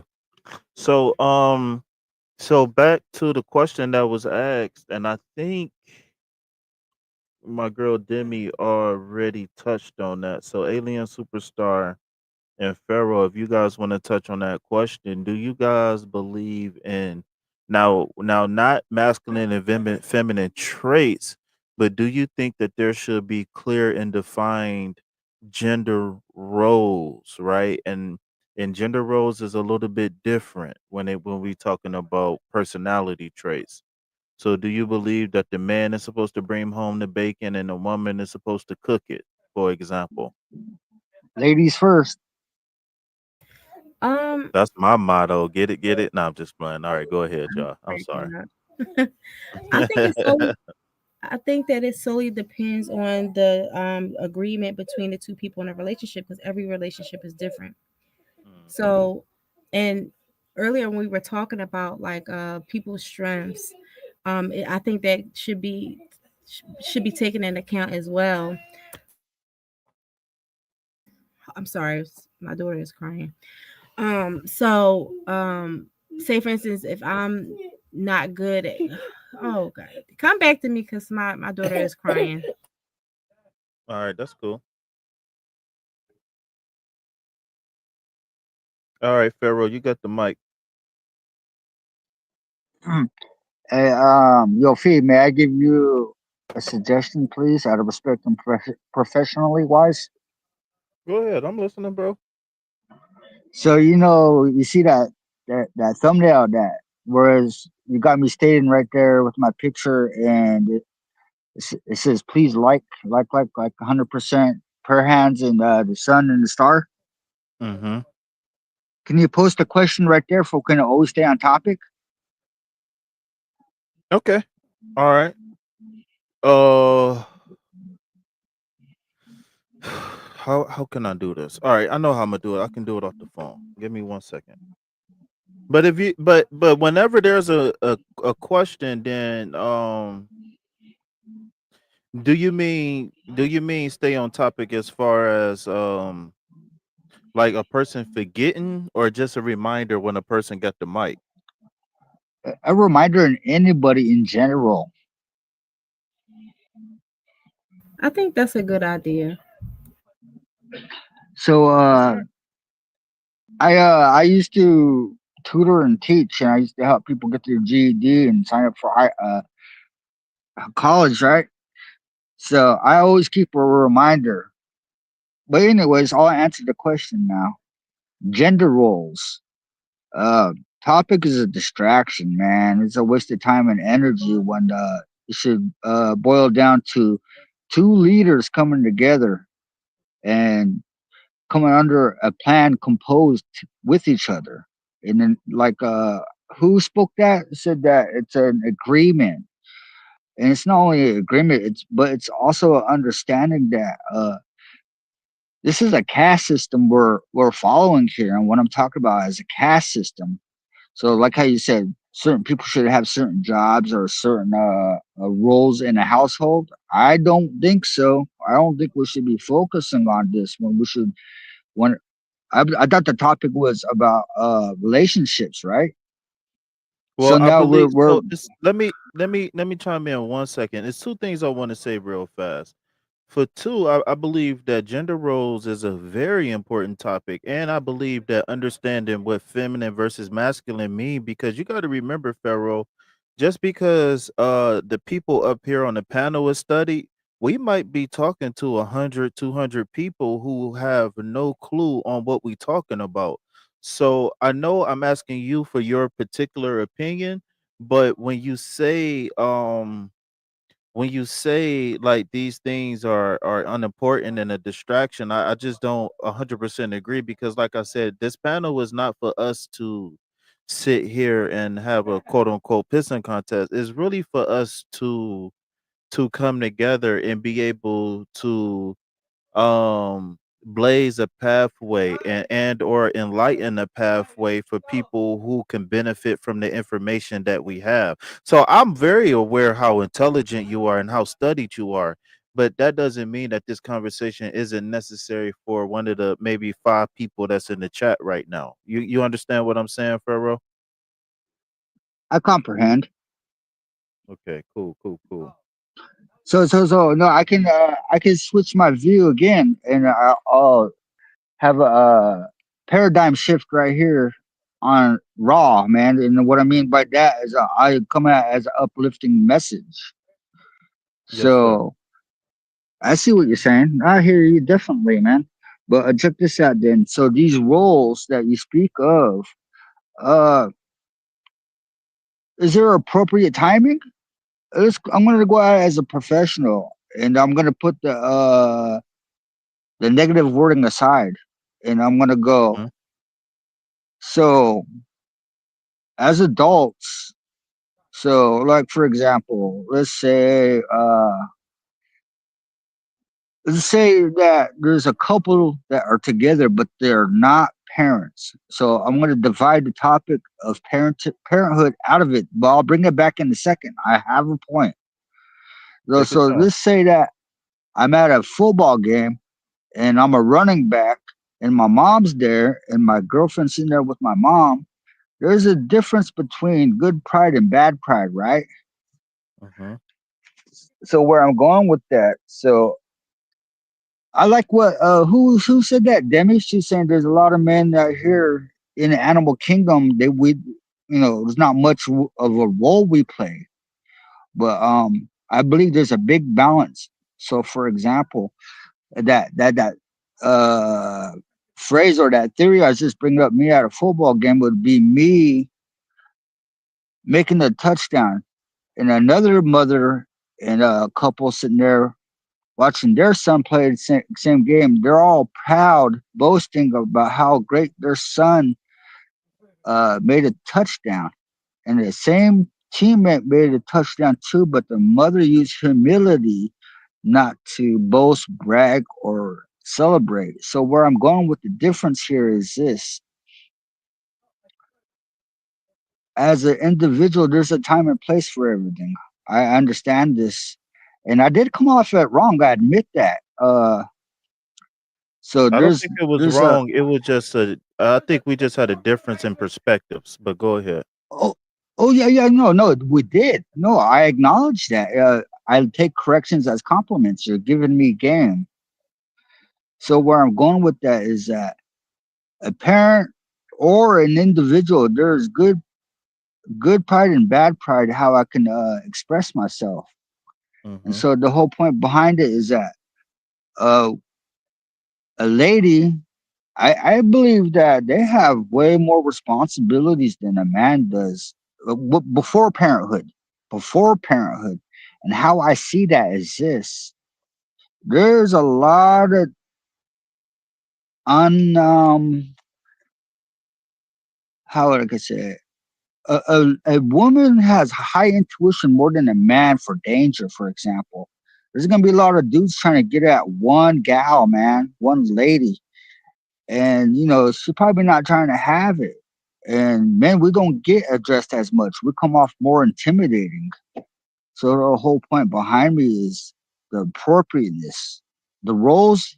Yeah, there's a point for both halves to have to be a lady or a gentleman. But the thing is that both sides has the equal part of playing the same role of the emotion of one to act, be proactive, or to withhold.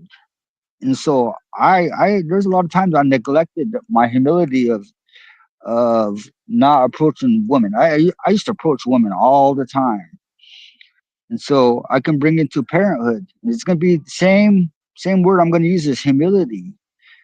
So I gotta cook, I gotta clean. I don't mind these, but the whole point is these roles. Yes, there's a big difference. I mean, I I I know I can't give birth to a kid, but you know what?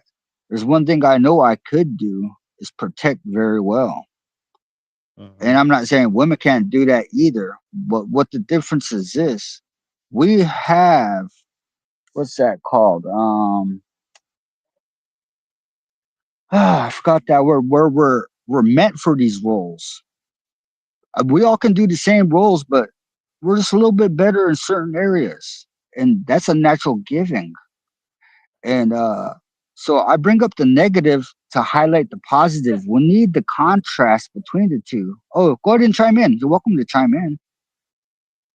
I wanted to mention something when you say about like the cooking and cleaning and the gender roles. I feel like that should be like the basic skills of every human being. It doesn't matter what gender you are, male, female, feminine, masculine. Those are the Amen. that's the basic skills that anyone should have. You should be able to take care of yourself. You should be self-sufficient. So like I have a son. My son should not have to depend on his woman or his girlfriend or his wife to take care of him. He should be able to cook for himself, clean for himself, wash his own clothes, just be multitask and everything just for basic survival and have common sense and have the balance between street smarts and book smarts and that should be a given for anybody just to get through life because of how things are going in the world, period. So even educating your children on finances, nobody should be oblivious to these things. Everybody should be skilled in these things just for basic survival. We shouldn't have to depend on anyone. It'll be nice when somebody can alleviate those tasks for you because they might be better than them, but overall you should already know how to have these skills within yourself before even get into a connection with someone. I think that's an important thing to have before getting into a relationship and a connection. You should have that strong foundation of self sufficiency more than anything. Mm. And I so that respectfully, le- strongly agree.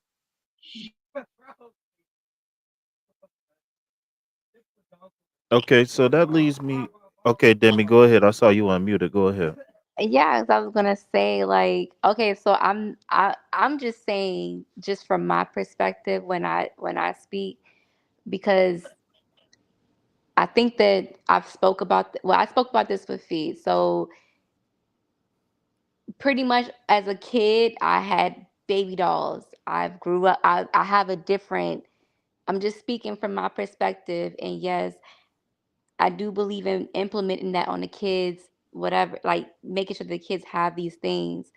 I'm not coming from like a un like I'm very I think that like I think I'm coming off a little bit too strong, but I do take pride in like making sure that my man is okay. I do take pride in that. I do take pride in like, you know, I'm just I don't know how to explain it. I don't know. Like I don't want anybody to get offended by what I'm saying on this panel. I really just want to operate in the 5D. I really just want to operate in love. I really just want to operate. That's what I strive for. And I think that my life was just like, I don't know. I can't really explain it. I don't even know where I'm going with this, but I just don't want to offend anybody in what I'm saying or make anybody feel offense of what I'm trying to implement. Is more so about like um just Well, trying to I'm wanting to collect. I'm trying to understand and basically promote what's best for everybody. I'm not trying to like impose my views or anybody. I'm questioning things just like everybody. Like if you're questioning things, I'm right there with you. I'm right beside you mhm. questioning it as well.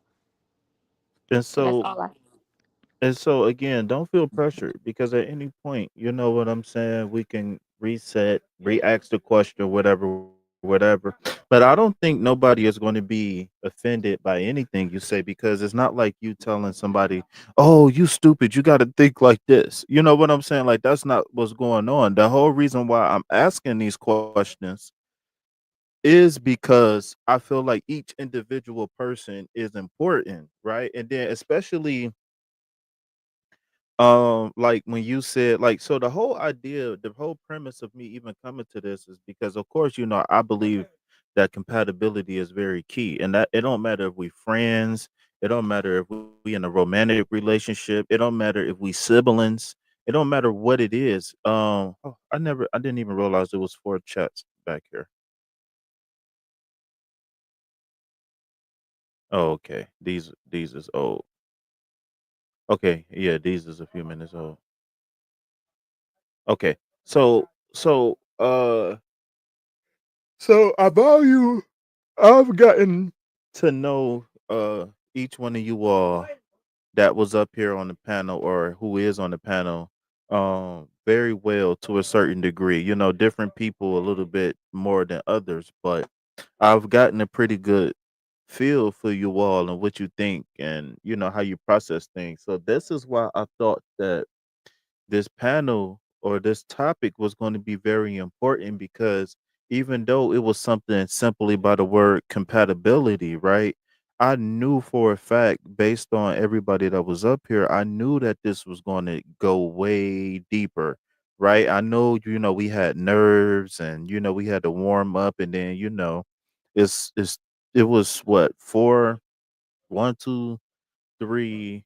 Every woman that was up here is a mother, so I understand. It could be some, some other stuff going on behind the scenes. But I knew once we actually got started that this was going to be a very loving, nurturing, healing panel, right? And it's going to be that for the mind, body, and the spirit as well.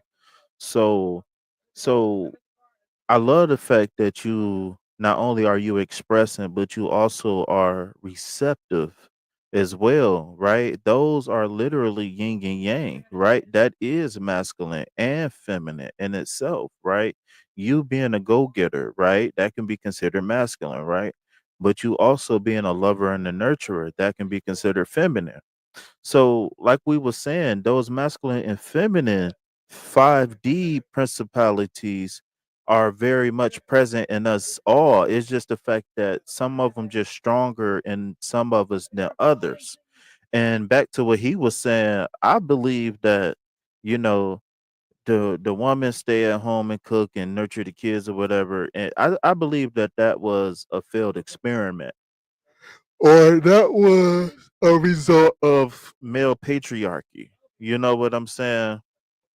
Which still is a failed experiment. I believe that no matter what, you can't get away from nature. And the thing that separate humans, and I never got into this, but I wanted to bring this up when I was talking to Stephanie last week. But the thing about humans is that our brain is one of the most unique brains in the whole animal kingdom because of the balance of the different areas of the brains, right? Because because we have some animals who have a very developed magala, however you say it. Then you know what I'm saying, like neocortexes, et cetera, et cetera.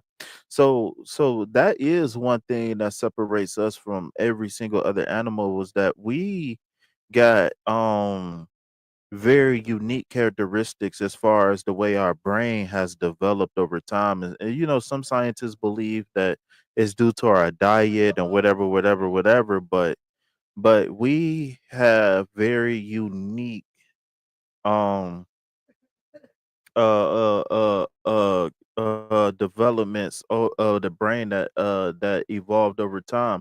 So one thing that I believe that you guys should all check out, and I'm gonna share the screen again so I can show you exactly what I'm talking about, right? Because I don't want to just talk nobody to death. um Scooby Dooby Doo, where are you? Got some work for you now. We can count on you. Scooby Doo. All right. So let's go to YouTube, right? YouTube. Is that how you spell YouTube? I hope so. All right. Yeah, watch history is off. Seven circuits of the brain. I think that we all should take some time, watch this video, take notes of this video, and come back and have a review of this video. So as you can see here, her name is Dr. Jewel Pookrum. You say her name Pookrum, right? So what she talk about is the seven circuits of the brain, and I'm not going to get too deep right here, right now, but I think we should all check that out and then come back and do like a little review of that video. Let me go back to Google again. Google, and I never Googled this, but I think, oh no, that is not how you spell Google. I just don't like Bing, and and since this is a HP, I don't know if I can make Google my primary search engine. I don't know. I haven't figured out how to do that on this computer yet. Maybe right here, advanced search. All right, let's turn on dark theme. I like that. All right, so seven circuits. Ooh, I am messing up. Seven CIRC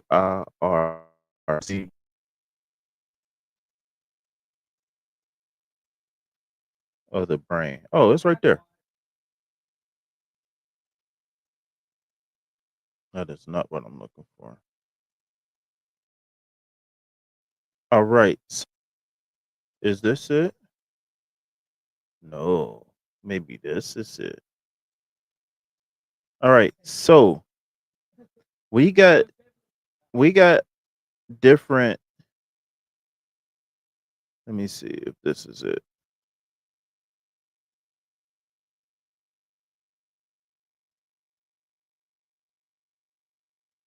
Nope, this isn't it. So we got seven main, well, according to Dr. Jewel Pookrum, right? We got seven main circuits of the brain, right? And and also this is a very good video to watch too, right here on Black Magic 363. The seven circuits of the brain revisited. So what it is that episode from Black Magic 363 is this young lady right here, Dr. Jewel Pookrum. She's actually being interviewed and asked questions about the seven circuits of the brain. But what it is that what she does is she goes in on the different parts of the brain. Like we got the reptilian part of the brain, the mammalian part of the brain, um, and that's what I was looking for, but I don't see it. Mammalian. I don't even know if I'm spelling that right. Brain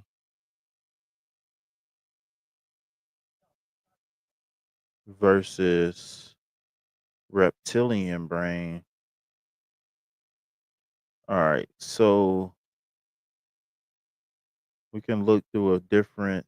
and I don't remember who it was. I think I know who it was. I sent somebody this information recently because they was talking about um and the reptilians is evil and all of that stuff, and all of that stuff, it might be true, but when you hear stories like that, it kind of takes away from this under us understanding the science of our brain. And I'm not seeing. Okay, so I'm gonna have to dig for those.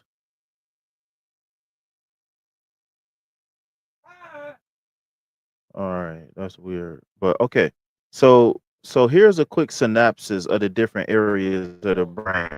Right? So if we really do want to talk about what makes us not different from other animals, but more superior, and I guess you can talk about the brain development. So every single animal, all of the animals, et cetera, they all have different areas of the brain that's more developed than other animals. And so speaking of that, here's three different breakdowns, but there's more in-depth breakdowns of the brain itself, okay? So the lizard brain or the reptilian brain, right? And they purposefully call it lizard brain, but really originally it was called the reptilian brain. All right, so it's where the brainstem is, right? And what's called the cerebellum. And it has to do with the fight or flight, okay? So the mammalian brain, the limbic system, okay? Emotions, memories, habits, decisions. And then the neocortex, language, abstract thought, imagination, consciousness, reasoning, rationalizations. In particular, the prefrontal in particular the prefrontal cortex is what really but this neocortex is what really separates us from different animals and the different animal kingdoms, that development of the neocortex. So that is what kind of puts us on top of the food chain, okay? All of these other things can be seen in nature very similarly, but there's very few animals, right, including humans, right? Because I don't think that we're no different. That has the development of the neocortex the way we do. We have the most sophisticated, most advanced neocortex in the animal kingdom. All right. This was some of that science, like I said, that I wasn't able to talk to Miss Stephanie about. But yeah, man. See, right here is referred to as the reptilian brain, but because the quote unquote reptilians is getting such a bad name, right? Then they switching it up. But so when you talk about a reptilian person, that's really symbolism for a person who was void of emotions and who is very instinctual, right? And what I mean by instinctual, they operate out of food, sleep, sex, and there's one more thing, fight or flight. So the reptilians is only focused on basic survival. They don't really have a sophisticated social order. They don't really have uh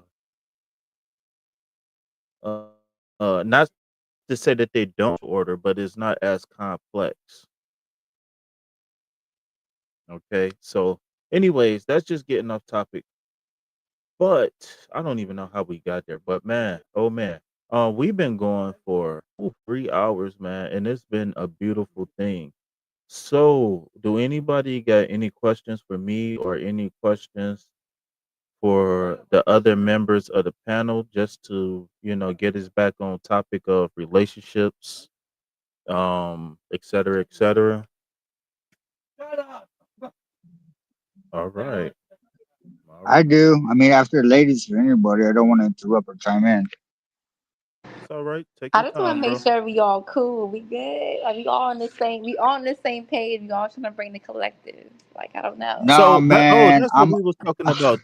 Go ahead. Go ahead, Pharaoh. So okay, man, I was raised on a ranch, right?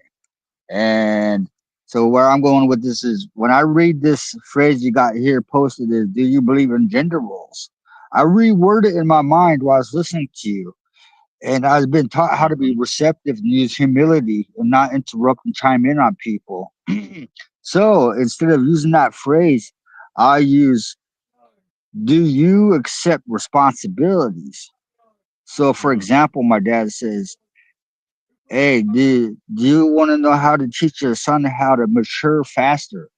And when he said that, he meant both my kids. I know what he's saying. He meant both. I have a daughter and a son. And Mhm. I go, oh yeah, how you do that, Dad? And he's same way I did to you.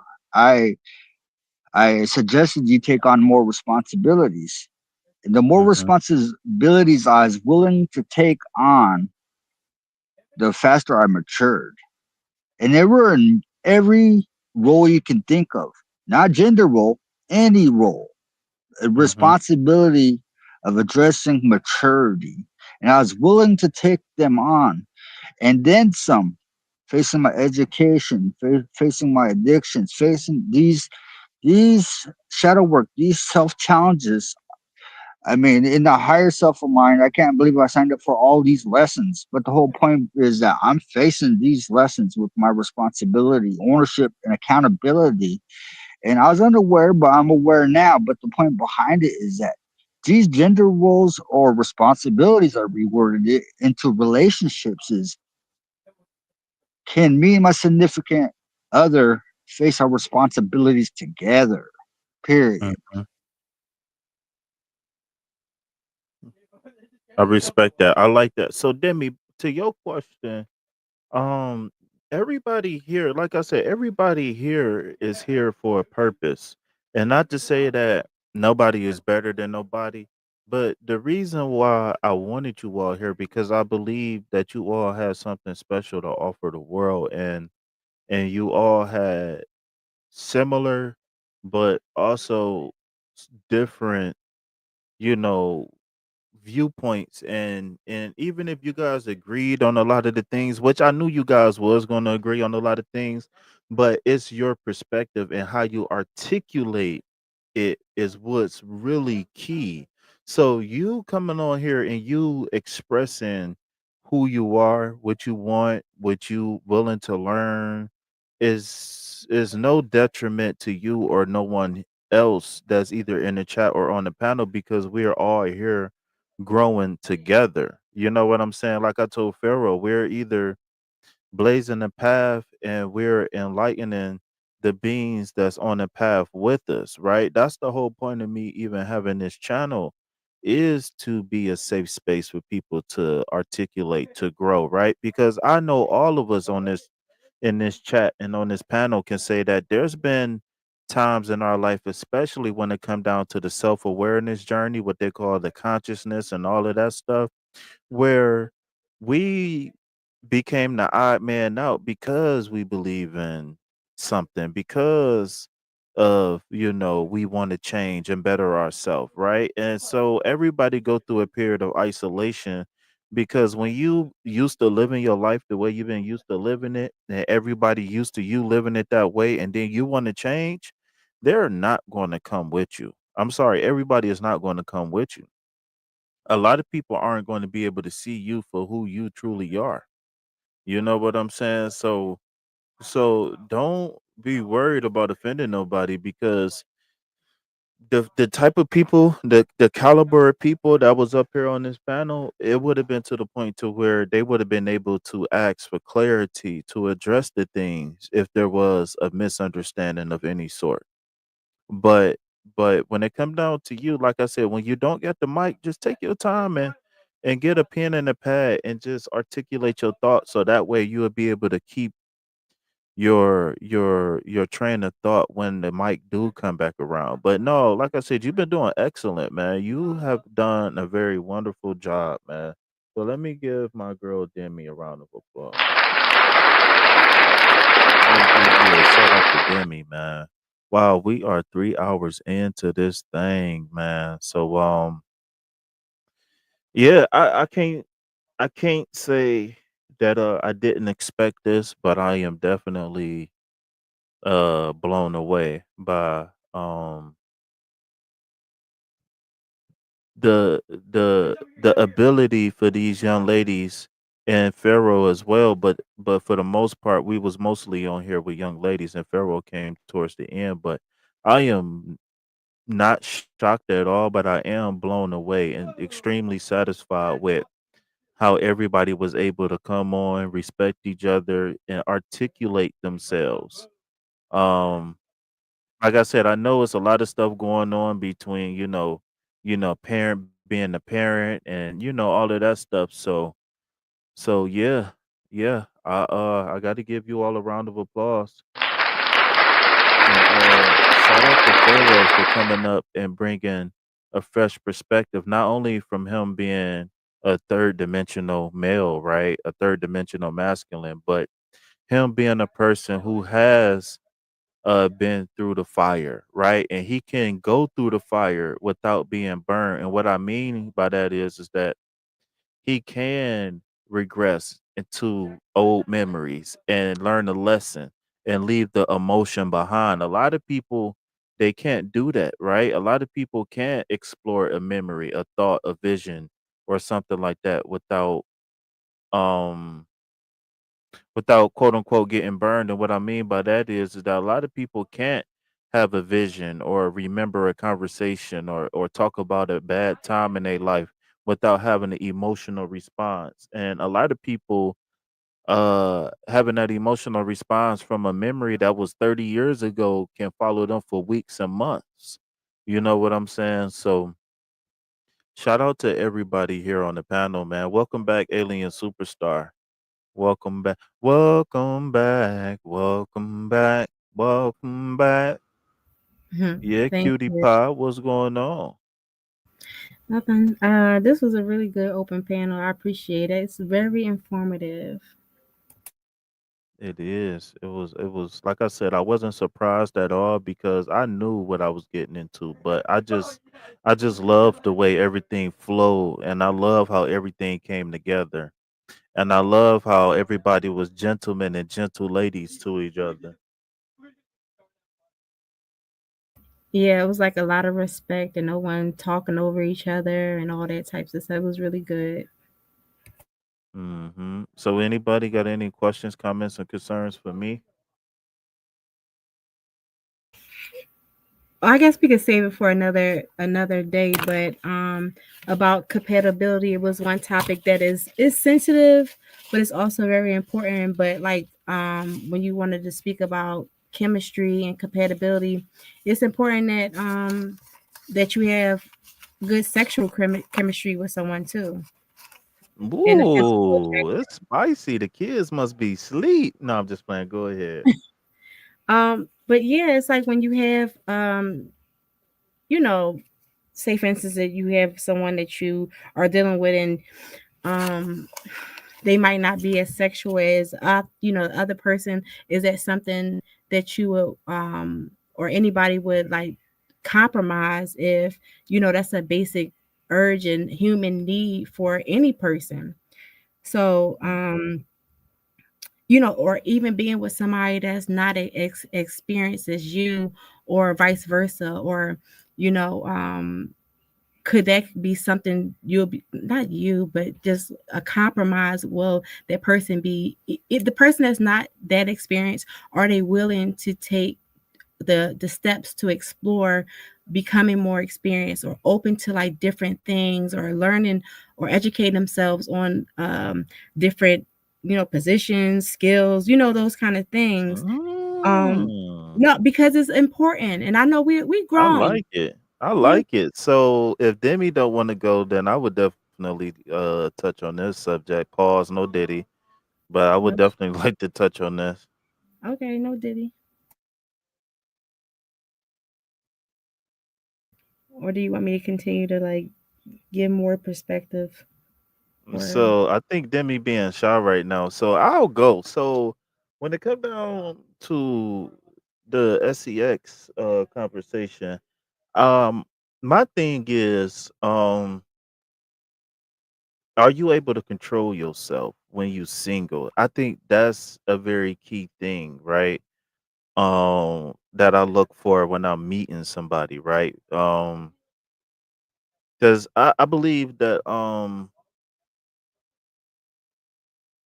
you can't really truly appreciate your partner when you do get a partner if you being promiscuous in between committed relationships. And when you talk about like building the sexual chemistry, I me personally, I'm a pleaser. You know what I'm saying? So if I get a woman, I don't mind, hawk to her. I don't mind spitting on that thing. You know what I'm talking about? But overall, I want if I'm not doing something right, if I don't hear no feedback, no sound back, then Imma try to figure out what can I do, and I don't mind asking you, or I don't mind you telling me, you know what I'm saying? Whatever it is that you wanna tell me, bite it or faster or whatever, you know what I'm saying, whatever it is that you want or need, I don't mind. I just don't wanna feel like I'm being used and abused. That's my thing. And that goes to everything, right? My willingness to give money, my willingness to give time, my willingness to cook, clean, my willingness to deal with kids, everything. I just don't want to feel like there's an imbalance and I'm not really truly appreciated.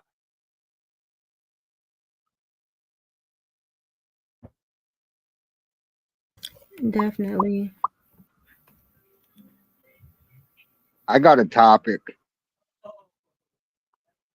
All right, so really quick, so Demi, you don't want to touch on that question about, building the chemistry, the physical chemistry. You guys don't want to touch on that. If not, then we can go ahead and move on to Pharaoh.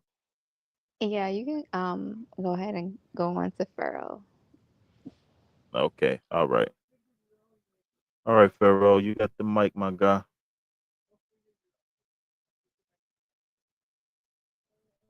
Whoa. I hope the mic didn't hear Oh, that. I had give me a second there. I was adjusting my beanie and my headphones. So uh I love being transparent because it strengthened my humility to share my vulnerabilities, and I find my strength in my vulnerabilities now. Uh, I found recently I was in a codependent relationship, so that's the topic, Mm-hmm. and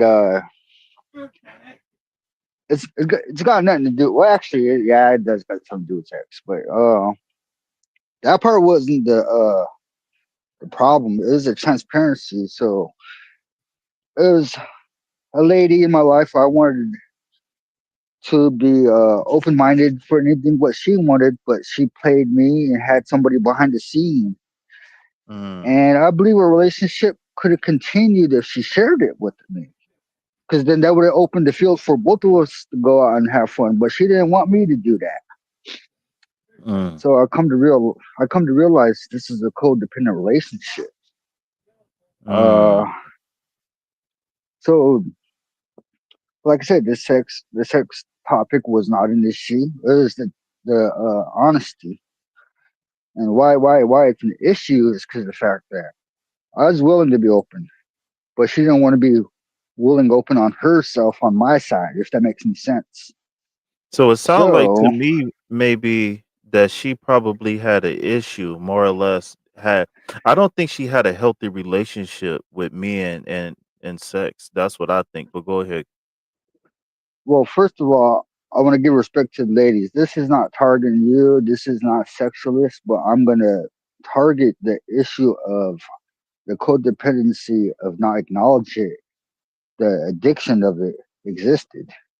Mm-hmm. And the whole point behind it is that in the relationship I was willing to do any work to make it work and grow. And it just didn't grow. It didn't work. So I'm afraid of relationships right now. Um, Mm-hmm. I don't just give it to any lady. I desire. I want. I don't need. I want. I know the difference. I got discernment now, and my want is open communications. And I come to experience that there's a lot of ladies that I've experienced. Not shooting no shots at you ladies, but what I experienced is intimidating to be open. So I was like, Mhm. man. So I was like, I realized that I'm gonna close all my relationship doors, heal self, and attract what I am. Educate myself, and Mm. I kept on raising my knowledge. I kept on raising the bar, and I realized that man, there's not many people who's going to be compatible with me and Mhm. take on the responsibilities of doing the shadow work.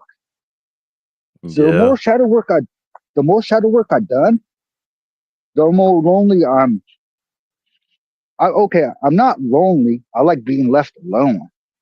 Let me state that first. I'm not lonely. I like being left alone. So I can do Mhm. more shadow work. So now I'm Mm. attracting, I'm not chasing.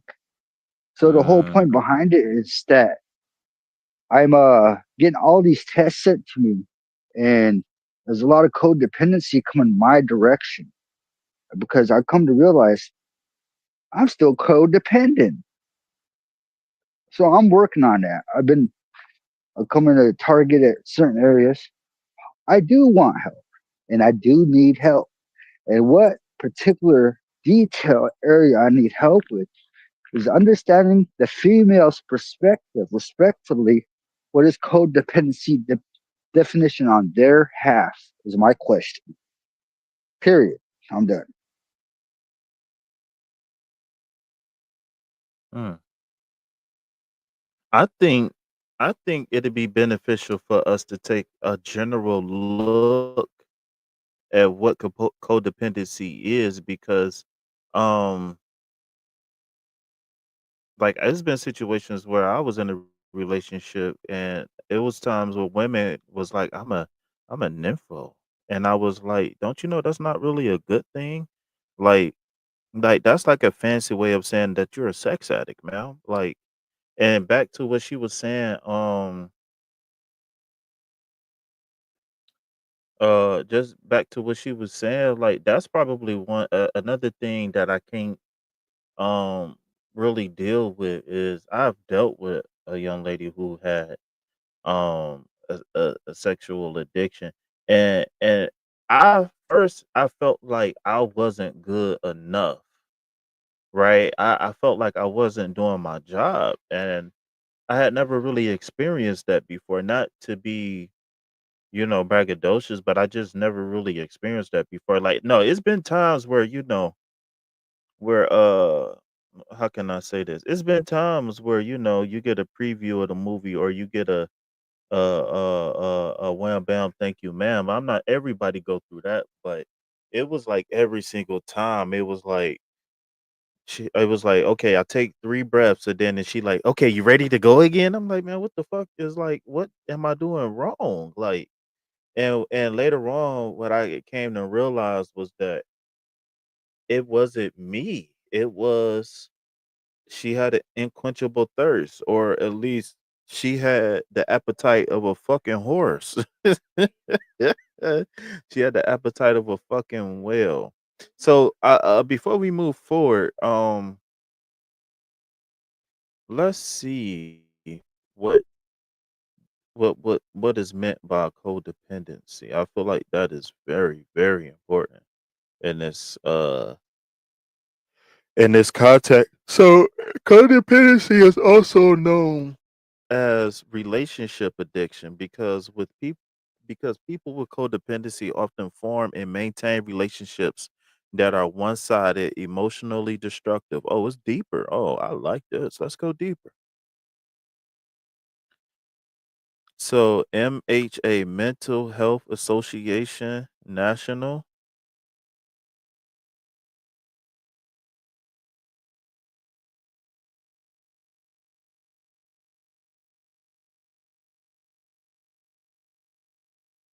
Okay, so Codependency is a learned behavior that can be passed down from generation to it, one generation to another.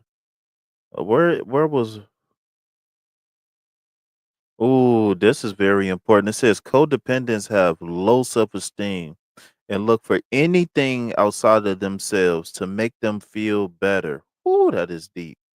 That's major science. But I want to go back to the definition what that I was reading. Where is it? What was I don't even remember what was said. Also known as relationship addiction. I did not see that nowhere. Where was that at?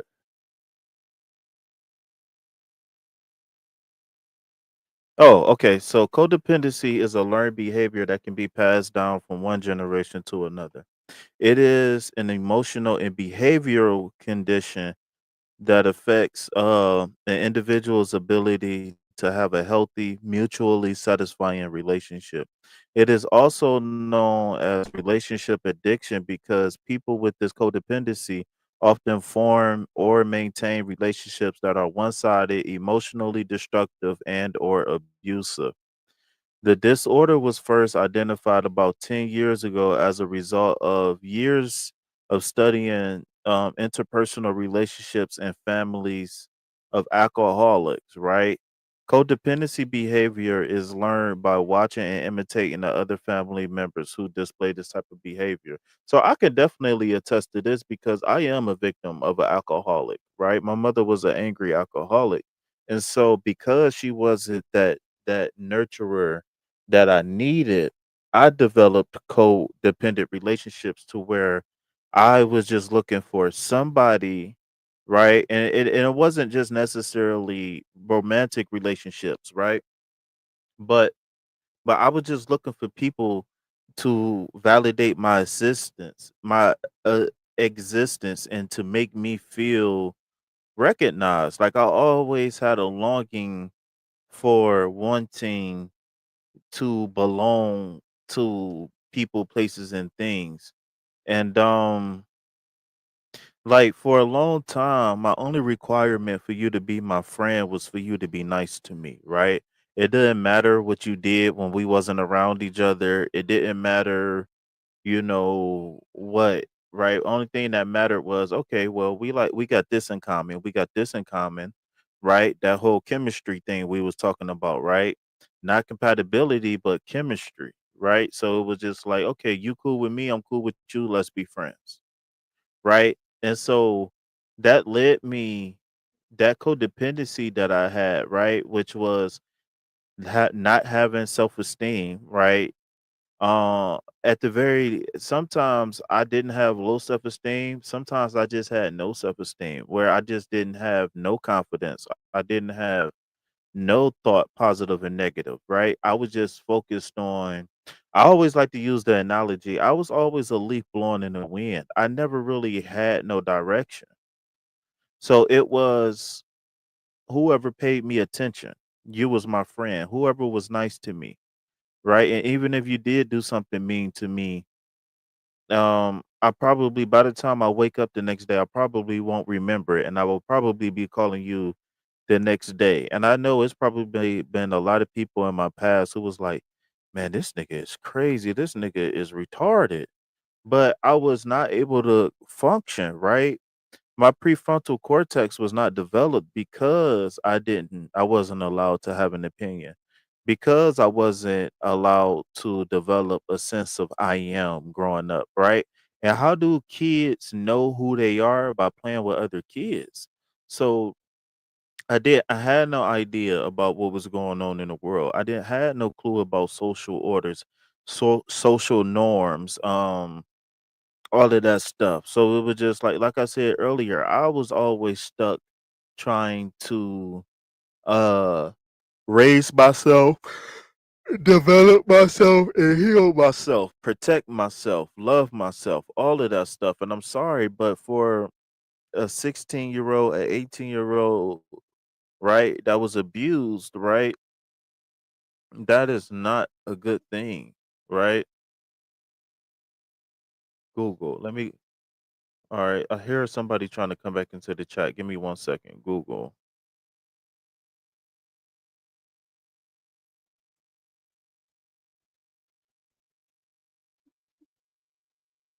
All right. So unhealthy relationships are can the question I want to ask right now is can can you guys deal with someone who is exhibiting um codependency? Is that something that you would be able to deal with moving forward? Codependency. To be honest, codependency is kind of the way that I'm involved as a person. Um, Presently, that will be like a turn off, but you know, because I don't want to be someone's everything. I want like a person to have their own life, their own thing going on, because I feel like that takes away their power, and I don't want to control or have power over anyone because I had that experience in the past. So before in the past, when I was like maybe in my ego and had wanted to feed that hurt inside me, I did like the fact that a person was all about me and just codependent. But it also was a trauma bond because I was hurting and he was hurting. But as I've grown, Mhm. the more that I want to be a whole person, I want the person I'm with to be a whole person. But I mean, I don't know if I want to just stay on So topic, but so what if so what if I done the work on myself and I'm still infatuated with you? that's different. I feel like that's different than just being having a trauma bond. You can be like, if I'm with somebody and I love the person, I'm gonna be like on them, loving on them, doing all these great things. But I want it to be in a healthy way, not in a way that is just like I've been in relationships where I couldn't leave I'ma because die without you. yes, I don't want that on my conscience that okay, what if that really happened? What if something really happened to me? I don't want you to end your life because something happened to me. No, life goes on, but it's just like I don't want to have that power over someone that they feel like they can't exist without me. But Mm. I'm gonna stay on topic, but it can go deeper than that. But it's a difference Go ahead. You between got the mic. it's a it's a difference between okay, when you love somebody so much and you've been with them for like I've seen it myself. Um, Old couples that's been together for 40, 50, 60 years. That's all that's their person. No doubt about it. A wife died. This happened several times that I've noted. I experienced myself. The wife died or the husband died first, whatever. When I tell you their soul tie was so strong, their person that stayed alive, the husband or wife, they would die days later from a broken heart because they cannot take it without being with that person. I've seen it at least 4 times, me working with people, elderly people. So I feel like that's different than actually being with somebody that's in like a trauma bond where they're just like, oh, I'm gonna kill myself or go to the extreme. Because I also been in a relationship where as though I was a prisoner because the person would not let me go. They mentally messed me up to the point where I couldn't leave and live my life to be happy because I was in fear that it would be my fault that this person killed themselves or did something by threat, that kind of thing. So it's just like it's a healthy side and it's a side that you can say like God put you together with this person and that's your person rather than somebody that's trauma bonding to you and trying to keep you tied to them for their own selfish needs, their own selfish gains because they feel like they're not whole without somebody there. And that's unhealthy.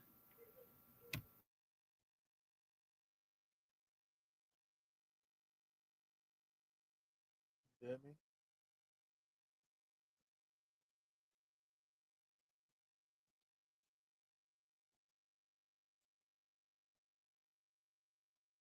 Demi, you there or you want to sleep on us, Demi?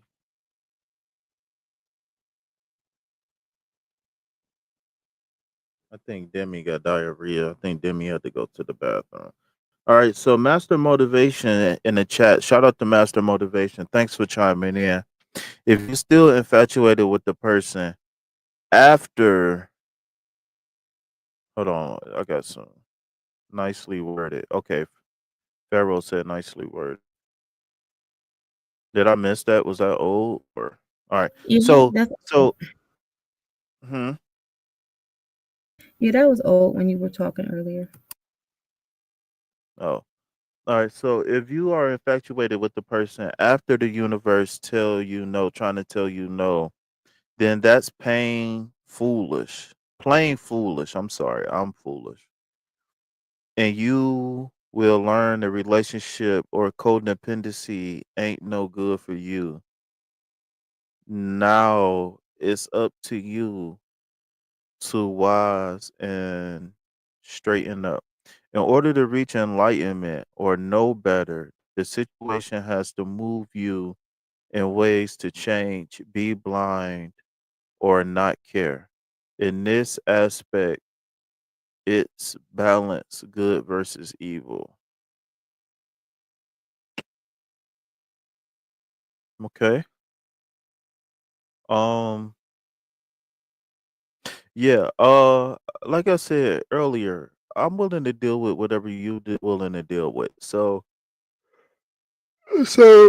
for me, I don't care about what you've been through and how you got here to me, but what's important is I got you and I'm going to love you and nurture you, right? Because the definition to me, right, the definition of love is to the infinite compulsion to want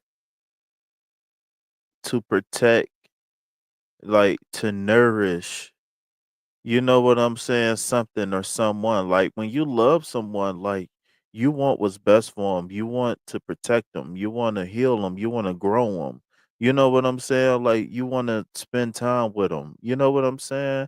And so it's like when I think about being in a relationship and I think about being in love and I think about loving somebody who has been hurt in the past, I just want you to be willing to let iron sharpen iron because I'm not in the most ideal position right now in my life, but I have done a lot of inner work on myself. And since I've done the inner work on myself, I know what it looks like. I know what it looks like to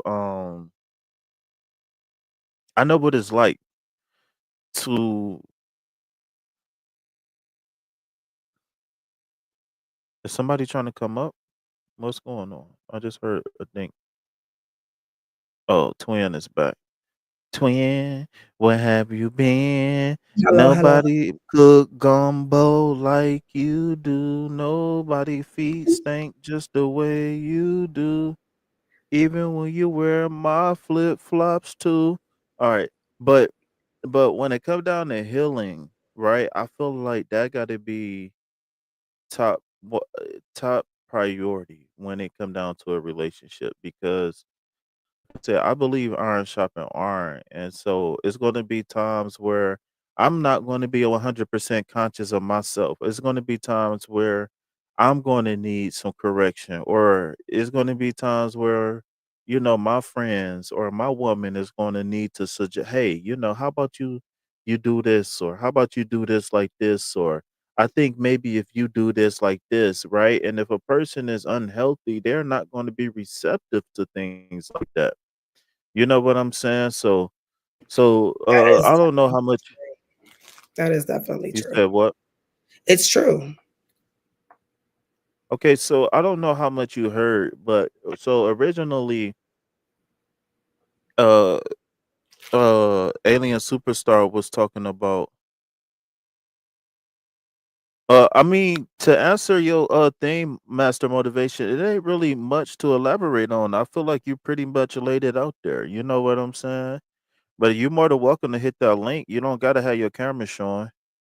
But so Alien Superstar had posed a question about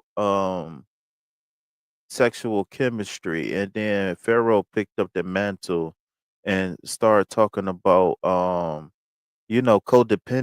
and stuff like that. So the original question was, what do you do if maybe you got a partner who's less experienced in certain areas, or maybe you got like a particular kink or fetish, and or what does twin do when it come down to building that sexual chemistry, being able to please and or receiving pleasure in the bedroom? This is okay.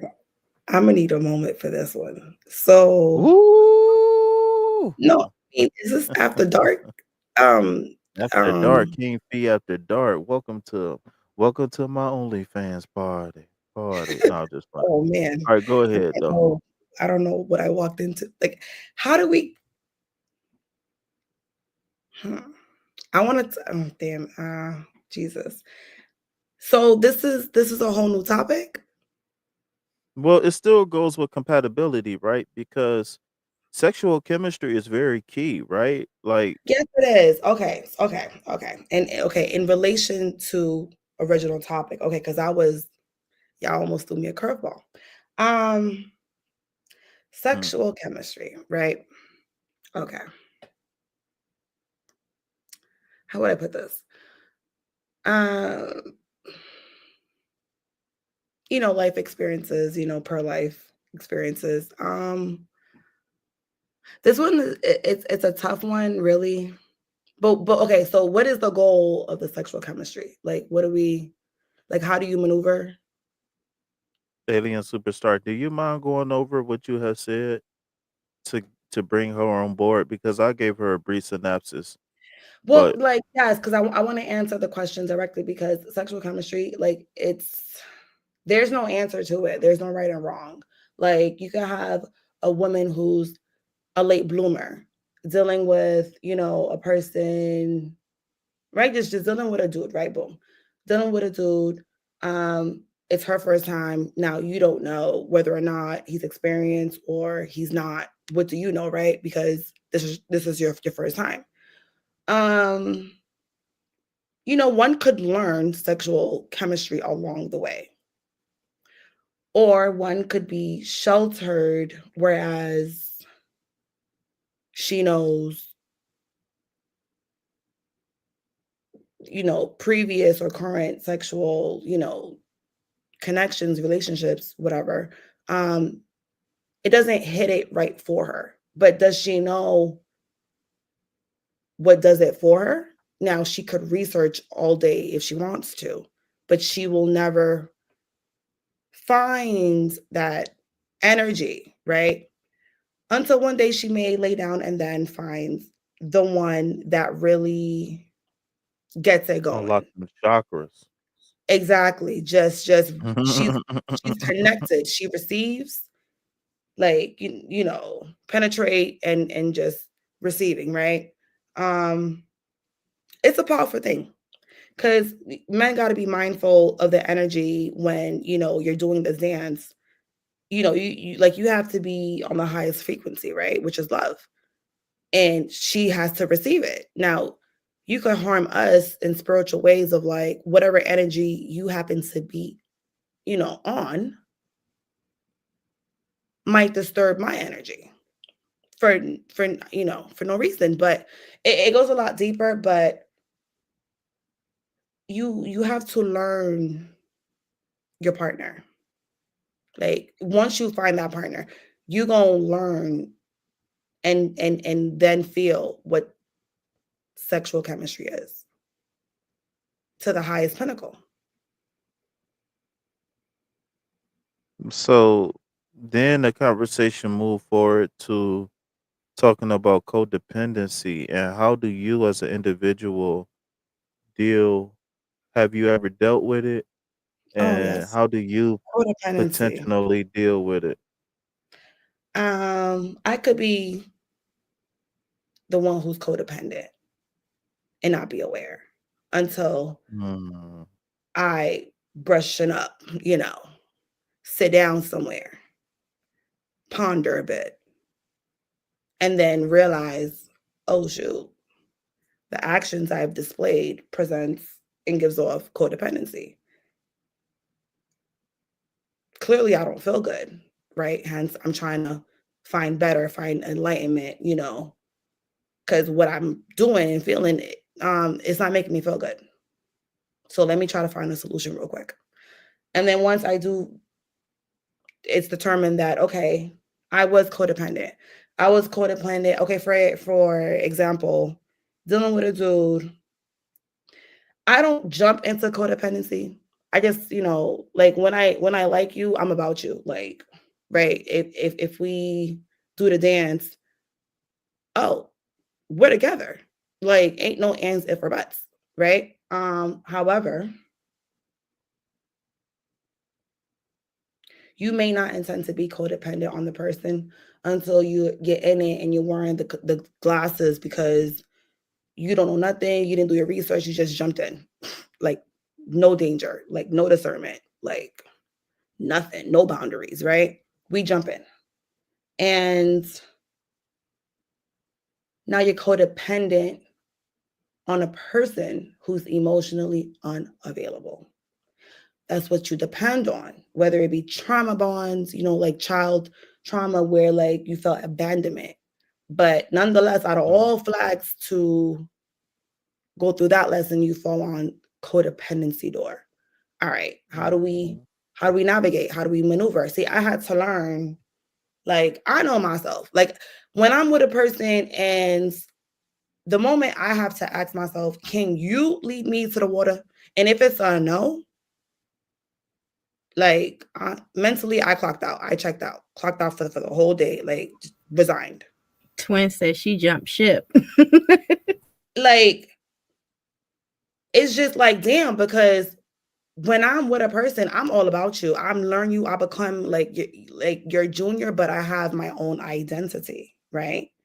Because I always got things going on. I'm here, there, everywhere. But like, I want a partner. It's partnership. Like, this whole gender equality roles or gender roles or whatever, like, I know what I'm supposed to do. I know what you're supposed to do. It's just words don't need to be spoken, right? Okay. I'm handling this table over here, you handling that. And then once we get time, we, handle another table together. We would want all of those things, but yet life has you. You're dealing with a person who's just not there, who's not your equally yoked. But it's okay though. My thing is, like, it's okay. I'm big on communications, right? I used to beat first and ask questions later, right? It doesn't matter who it was. But I've learned, use your words. Like, you can move a room by whispering, like, or not say nothing at all. But you have to learn. So codependency. I was doing it. I realized, and then I try to help my counterpart. Like, if we're gonna do this, let's do this. Like, I asked you a million questions. So when like, literally on the first, like, interaction, I get where you live at, your birthday, what time you was born, where you was born, where you at, what you doing, like, right? Um, so when situations arise, what do you confused on? Like, we talked about this, so we know the answer because we spoke about it, right? Like, I test dudes like that. So when a situation does arise, now we're in conflict, and I don't want to be. So, but then, yeah, I stay because I'm codependent on what, right? The attention, the affection. And I will go through all of that until I realize, okay, that's not for me. I can't, like, I'm not even a codependent person, but that's what I conform to. So, in a way, I take on your bull crap when I know it's just doing the opposite of the goal, building. Like, I'd rather argue about what Maybach we taking. I'm getting the black, you getting the white. All right, cool. Like, what yacht we buying? Like, I'm not gonna sit here and argue with you about a female. You want to talk to girls, so be it. I gave you the rope and an A. If you want to hang yourself with it, cool. I'm gone. But and then once I read, so then after that experience, I'm now learning like, okay, I don't it ain't for me. Codependency, I tried it, ain't for me, flunked out. Now if I'm dealing with a person who is codependent, I'm gonna talk to you. I'm gonna let you know, like, okay, I noticed, like, I do check-ins, like, okay, let's have a little heart-to-heart moment, right, babe? Okay, cool. I feel da da da da, and I feel like you need to shape up, and because I feel like you're codependent. I'm suggesting that let's tap into that. Now, do you see your actions is relating to that? If you didn't, I feel as though you know at this moment that's what it is, and I don't feel good and I want to feel good. So let's talk about it. Now, if he's receptive enough, because I take sorry and change behavior. And you only got one time, right? If he's receptive to change where he no longer operates in that codependency, phase, cool. Now, if you don't, then I gotta go. I will find the person who is vibrating, elevating, flying like an eagle, at the highest frequency love. Like we were talking about earlier, compatibility. That's where it's at. I was in the wrong pool. But King Faye, helped me, really like I always stood on business, but then the more you hear like, universe or God, right, sends you signs like, you know what you're doing. Don't let nobody tell you different. Like, and that was my number one thing in my relationships, right? I could sense energy off or you doing something shady or whatever the case is, and I will speak up and I will tell you about it. But once you try to confuse me, oh, you have taught me to disrespect you now. Like in terms of like I'm leaving or I may have an attitude or whatever the case is, but I will leave. So there. That is my spiel for the codependency question and the sexual chemistry question. Are you guys sleeping? Where are No, you Not, know me. nah, nah, Okay, nah. yeah, got me Nicely scared. worded. I'm up all night, whole So I, cruising I see here. there's alien in the chat. We have who's that? Pharaoh and the girl with the dreads in the ponytail. Demi? Oh, Demi. Sorry. Demi Hi, got diarrhea. She said she'll be back. No, I'm I'm just deceased. playing. Let me stop tarnishing her character like that. I think Demi went to sleep. Demi got to go to Alien, work are this you morning. up? Yeah, I'm listening to you. I was talking Oh, to you. okay. Pharaoh, are we here? Are we present? I'm doing roll call. Mic check, mic check. There One, we two, go. 1, 2. Oh, Demi. Mic check 1, 2. Okay. I think Okay. Demi went to sleep. Well, did I answer? Like, did it make sense? Like, Yeah, for I think it sure. made perfect sense. okay. Yeah. Yeah. Like today, like for instance, right? Like this is why I love doing podcasts and Fee just bringing me in. Like when I say I have Hey, found like a holla at a player. newfoundness of like collaborating, networking with Mm, people of like mm, sound and mind when I was lost, mm. I was found. And okay, I'm gonna give you realism real quick, right? Demi was talking about, there's only angel path numbers 1 to 9. Whoa, whoa, whoa, whoa. Okay, well let me stop you right there, sister. Like, we ain't gonna downplay the 11s, the 12s, the 13s, the master angel path numbers. You know what I mean? Master numbers are the repeated numbers. Oh, please. Uh, Wait, what? Hmm. Like 11, 22. Are they not a part of the angel path? Like, are we segregating what's wrong with master numbers? Do is it delusional? Do we look delusional? I don't know. Like, are you guys opposed? You guys Don't look say different? we, it's you. Not just playing. No, so what she was saying was that you can't force nobody to be someone that they're not. That's what she was Oh yes, saying. understood. Or You can't. if me and That's like you doing no, this, but I'm referring to. I was making a reference to something that she specifically stated that she believed, her belief, that there is certain numbers, there's parameters of path numbers. And be that as it may, I brushed up on it. I did my little calculation, and So share the information instead of uh oh, yanking our chain. I wasn't yanking her chain like, oh, let Chain me was simmer yanked. down. Well, okay. I apologize if I may sound standoffish or rude because you came to the rescue, so maybe I'm out of bounds. I want to be respectful. I don't think you're being disrespectful. I think that um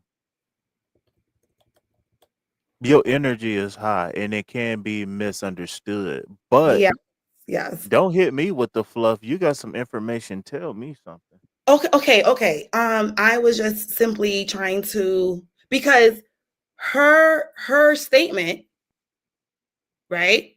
Her statement could have moved me in a negative way or in a positive way, right?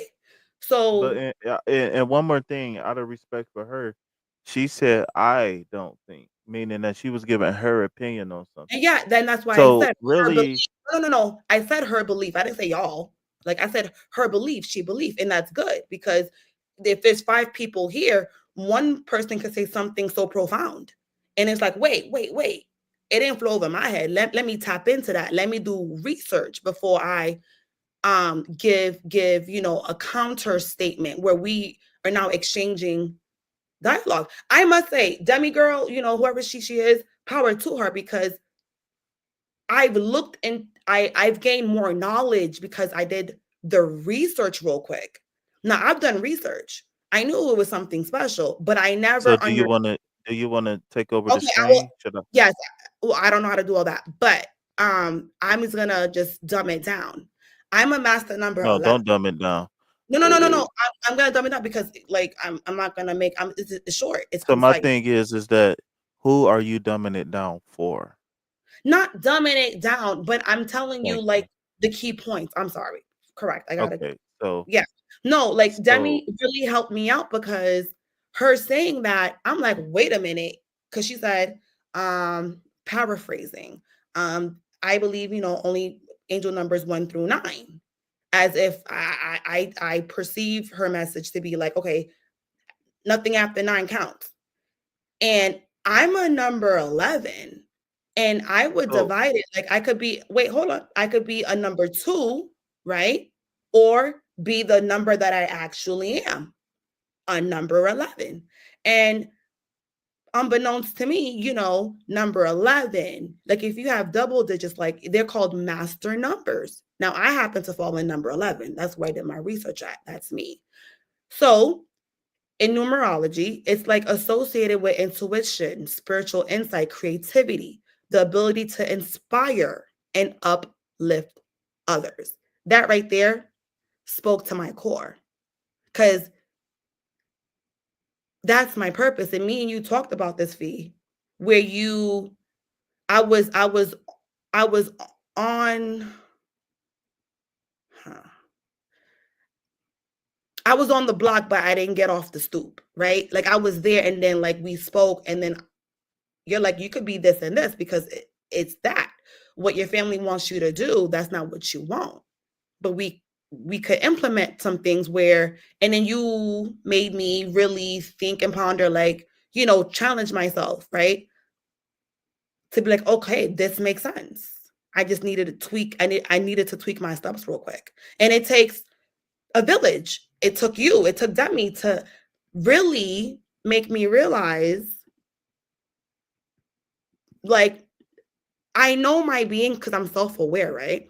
So a mhm. number, master number, the final number 11, 22, 33, right? You cannot reduce it any further. They're considered master numbers with special significance. So, a brief overview of life path number 11. They are the visionary, the Wait, trait. can you pause real fast? Do Uh, you have a present button on your screen? Because I want you to present your screen. oh, I could do all that, but oh, It Jesus. say present and then it say share screen. Well, I don't want to do all that. Hold on. Please do it for the sake of us all. Oh, am I talking too fast? No, Oh, ma'am. I'm saying that so we can have a visual concept of what you're talking about. That's all. It's okay. nothing that you're doing wrong. It's just I want all of us to be on the same page. Oh, okay, I guess. Present, right? Mm-hmm. It's giving me slides. Okay, share screen. Mm-hmm. It doesn't want me to. Ugh. Only the Chrome? You should have three different options up at the top. Yeah, but it's not giving me the option that I really want to use. I want to use my notepad. Well, share entire screen and then just go back and open up. Ha.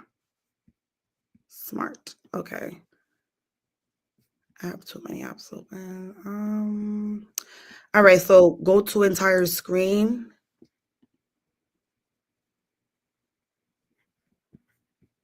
Yeah. Oh, you know what I could do? Okay, hold on. Boom. Just make sure you ain't got nothing extra going on in any of No those tabs. porn hub, right? You know, doing the I deep. don't, It's but called. you know, I don't know, probably Jack. you probably on Feet Finder trying to buy some pictures. Well, if Them- anyone is interested, is 333. I think it's called Soul Bunny. Oh yeah, something stupid. Soul Bunny. All right. I'm presenting. Y'all can see? Y'all can see. yeah, it's small, so if you can zoom in, I don't know if you can zoom in or not. I can zoom in. Where's y'all glasses? Alien. Where's What? Alien? Alien I'm half sleep. here. No, I'm here. I'm here. Who's that? Demi? It's Maria. I mean, No, I think I might take Demi off because I think Demi sleep. I'm gonna give her some respect. Maria, Keep you her. sound Spanish. Girl, you Spanish. it's ¿Cómo tú estás? Okay. Okay, let's no, are you or are you not? Yeah. no, I'm black. Oh, you black. Yeah, I'm black. Oh, you black. Okay.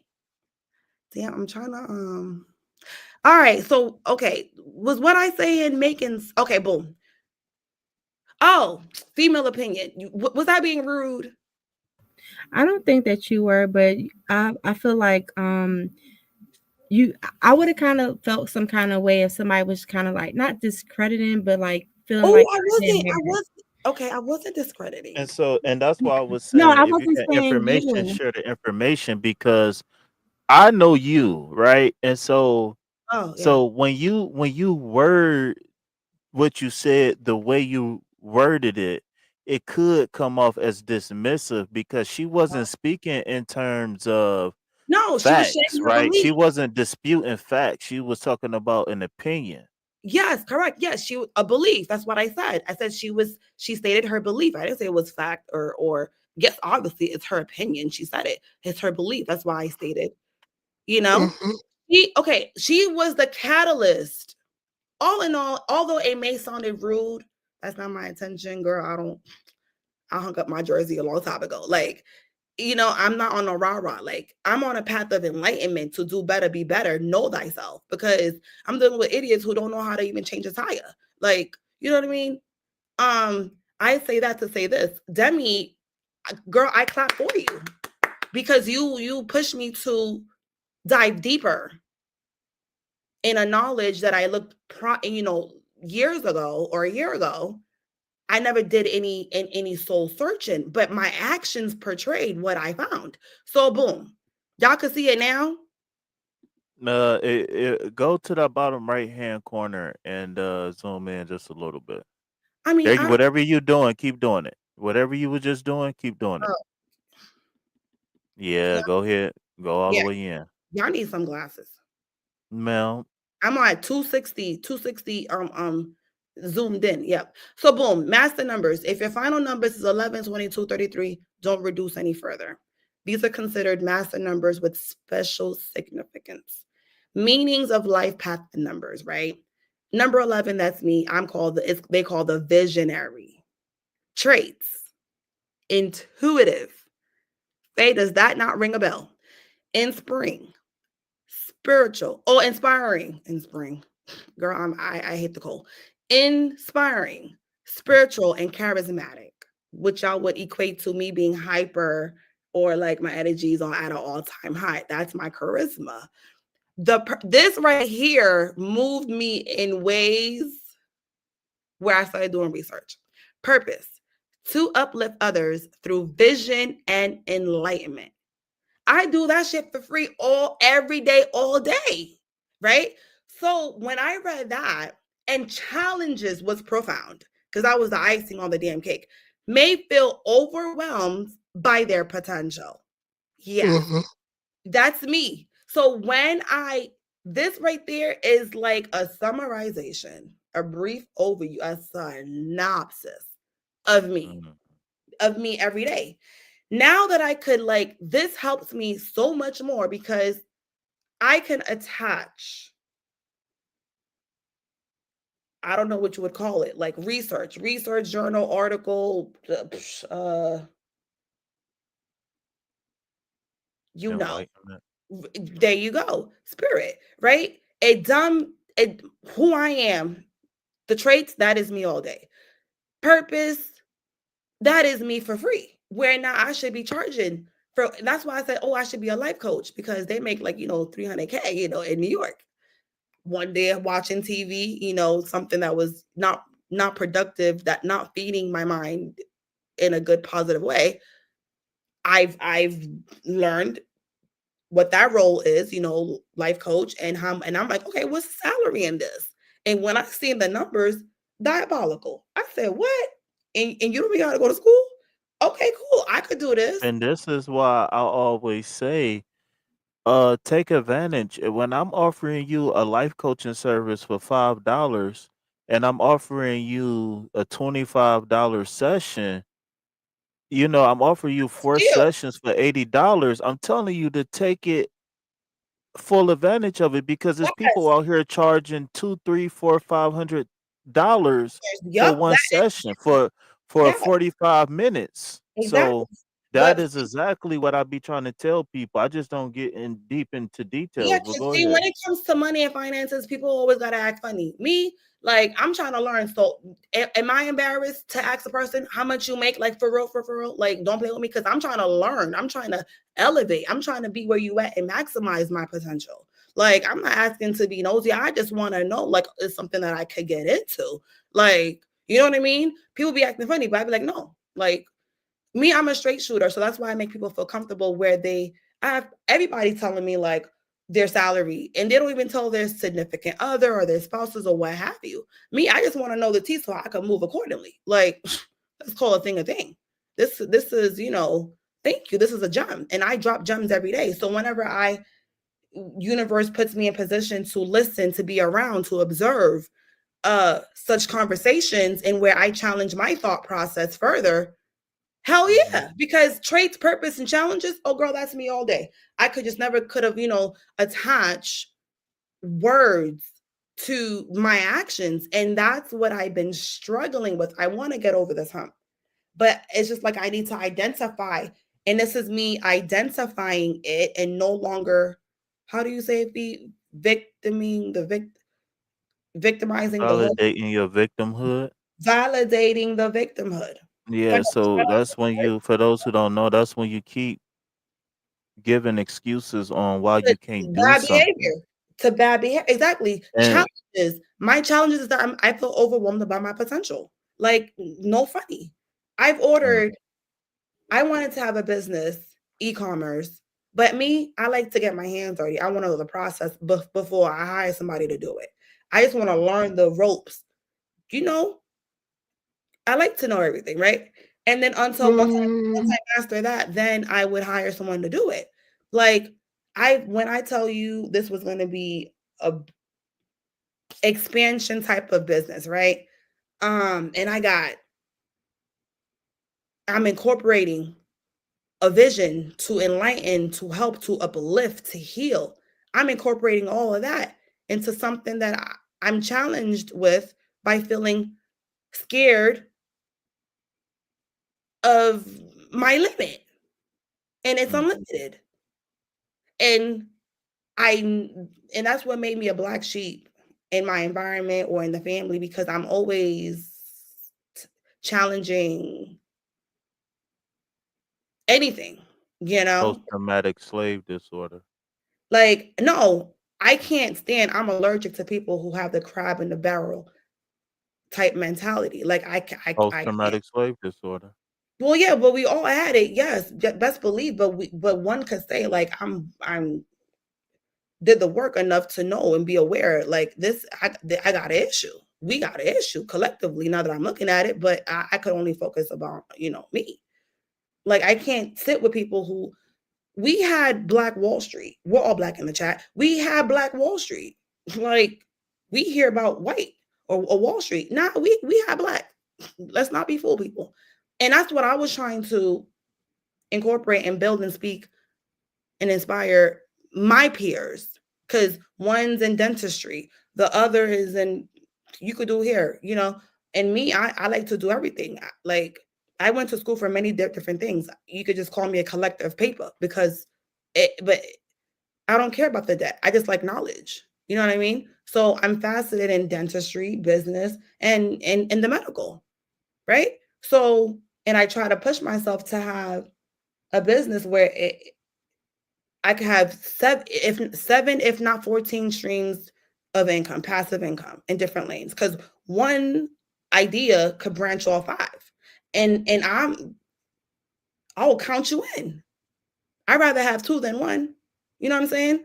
Like, let me help you help me get paper. Like, and it's beneficial more for you. I ain't greedy. I don't even want half. Shoot, just for homage, like 60-40. Like I'm good. Give me the crumbs because those add up too. I ain't greedy, right? But like it just proves to show that this year, going into next year, I do see my success because I am unlocking my trauma with the help of the vibe tribe, right? Like so profound, so profound. And I started researching, like, okay, how so with so as we see here, traits, purpose, and challenges, right? So knowing me, I researched, all right, who am I compatible with?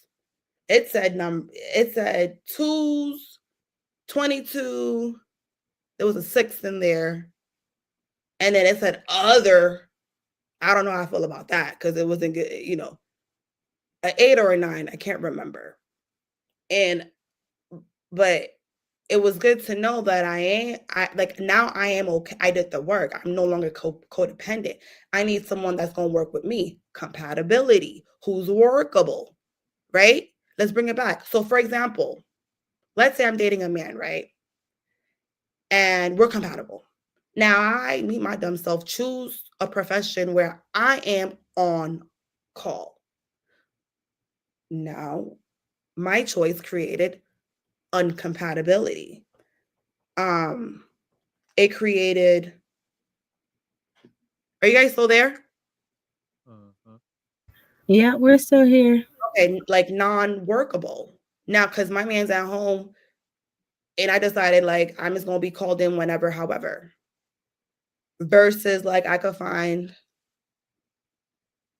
a first shift and then my schedule, I'm gonna, be home in the evening hours where we could vibe, right? That's workable. So there, that Mhm. sums it up. I think my example summed up every questions. But yeah, that's what I learned about master number 11, and that's what I was So really quick, so those master numbers that's on top, are those just master numbers in general, or are those master life path numbers? huh? The numbers that was on top, 11, 22, 33, was Yeah, those just regular master numbers, or was those master life path numbers? those were number life path numbers. So if you do your your day, your month, and your year, and you fall into one through nine, and then or 10, 11, 22, 33, whatever calculation and number you received or had to reduce or not to reduce it to, that's the number that you are. So yeah, it's a life path number.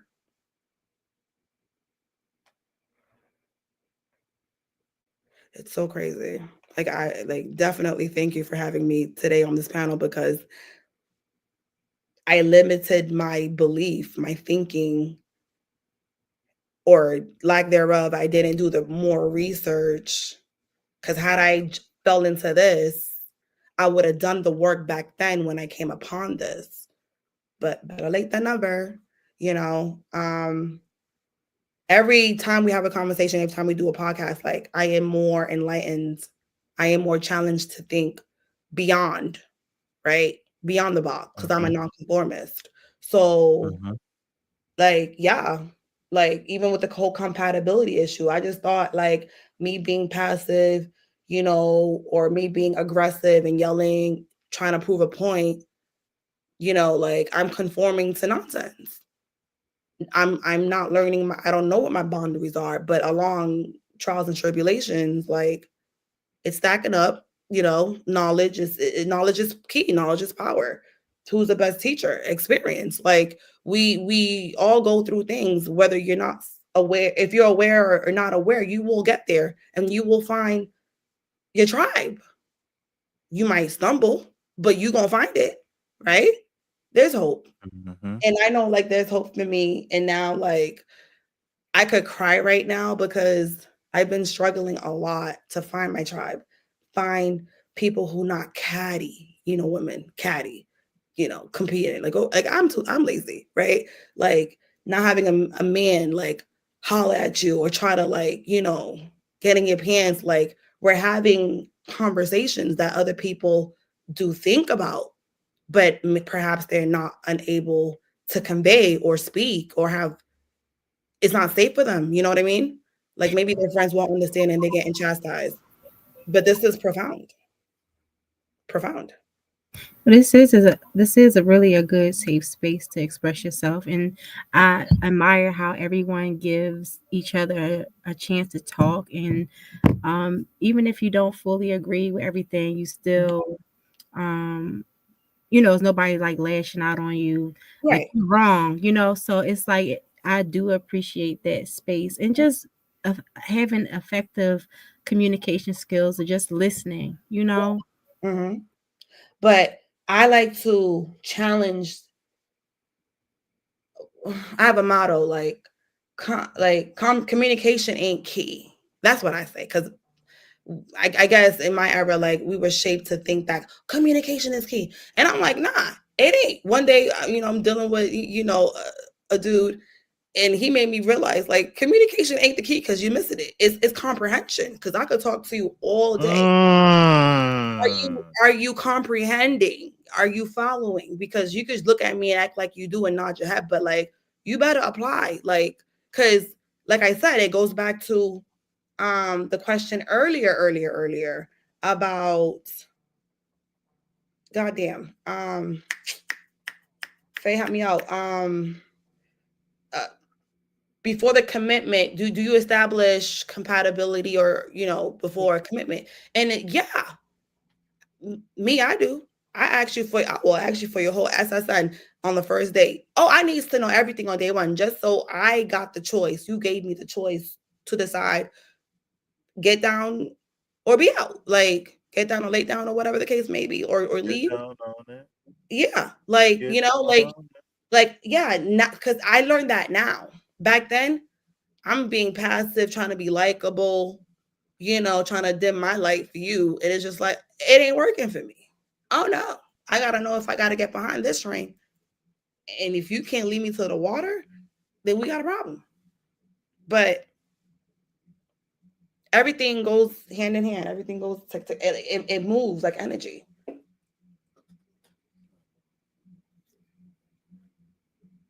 That's deep. That's very profound.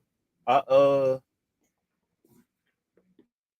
as much as excuse me, as much as I enjoy doing what I'm doing, I am ready to get a snack and just relax. So, with that being said, I will leave the floor open for any other closing questions, comments, concerns. If anybody got anything that they want to ask me or anything like that, then you may go ahead and do so. But if not, then I want to go ahead and shut it down, man. I'm good. Thank you. Thank you. Yes. Well, have a good night, y'all. Have a good Whoa, night. before you go, I just want to say thank you, right? I want to say thank you for all of the beautiful young ladies that came up on the panel today. I want to say thank you for all of the beautiful souls that was in the chat. Shout out to my beautiful soul brother Godflow Wolf Dog OG. Um I just want to say, like always, man, it's an honor and a pleasure to be in the position that I'm in. And I say that very intentionally because I could not be here right now. Or I could be somewhere smoked out, or I could be somewhere paralyzed, or I could be somewhere in somebody's graveyard.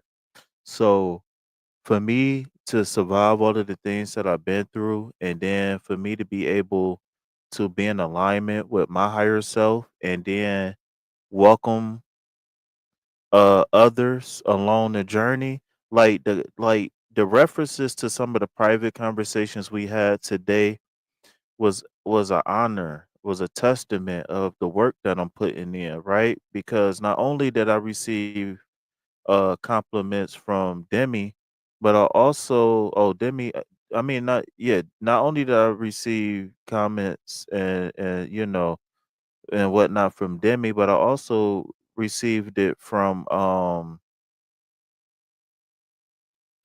damn, she just left and I forgot her twin as well. And I just wanted to thank her uh but she left. That's why I told her don't leave. But I just wanted to thank her because you know, this might make me a bad businessman, but I put the people first, man. I really do. And I wanted to thank her, but since she left, then, thank you from a distance if you can still hear me. But I'm really truly honored to have met you all. Pharaoh, Superstar, um, Demi, even though me and anime really haven't had a lot of time, I still love the fact that we crossed paths on this journey, man. Everybody, man. Stephanie has been one of the biggest supporters, contributors to the channel. Um, Everybody, man. What's his name? Jay Dooley. Shout out to my boy Jay Dooley. Everybody, Alien Superstar. Let me put her beautiful face up there real fast, man. Let me put her on the solo tip one time.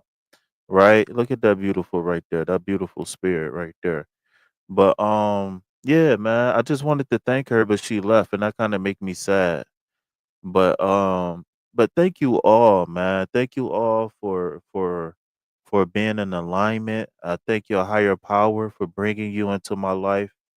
I'm just I don't know, man. Like sometimes I really get emotional, especially on these closeouts when I try to find something to say. But again, it's been an honor and a pleasure, and I really, really, really love the fact that I'm able to do what it is that I'm doing, man. Even if I'm not necessarily seeing the fruits of my labor right here, right now, today, you know what I'm saying? I know one day it's going to balance out, man. So, as I always say, peace, love, health, and wealth. If anybody try to sell you anything else, you know what you're supposed to say, superstar? Put it back on the shelf Why are we putting it back on the shelf? because we ain't buying it. We ain't buying that shit. Put that shit back on the shelf. If it ain't peace, love, health, and wealth, put it back on the shelf because I ain't buying it. Peace.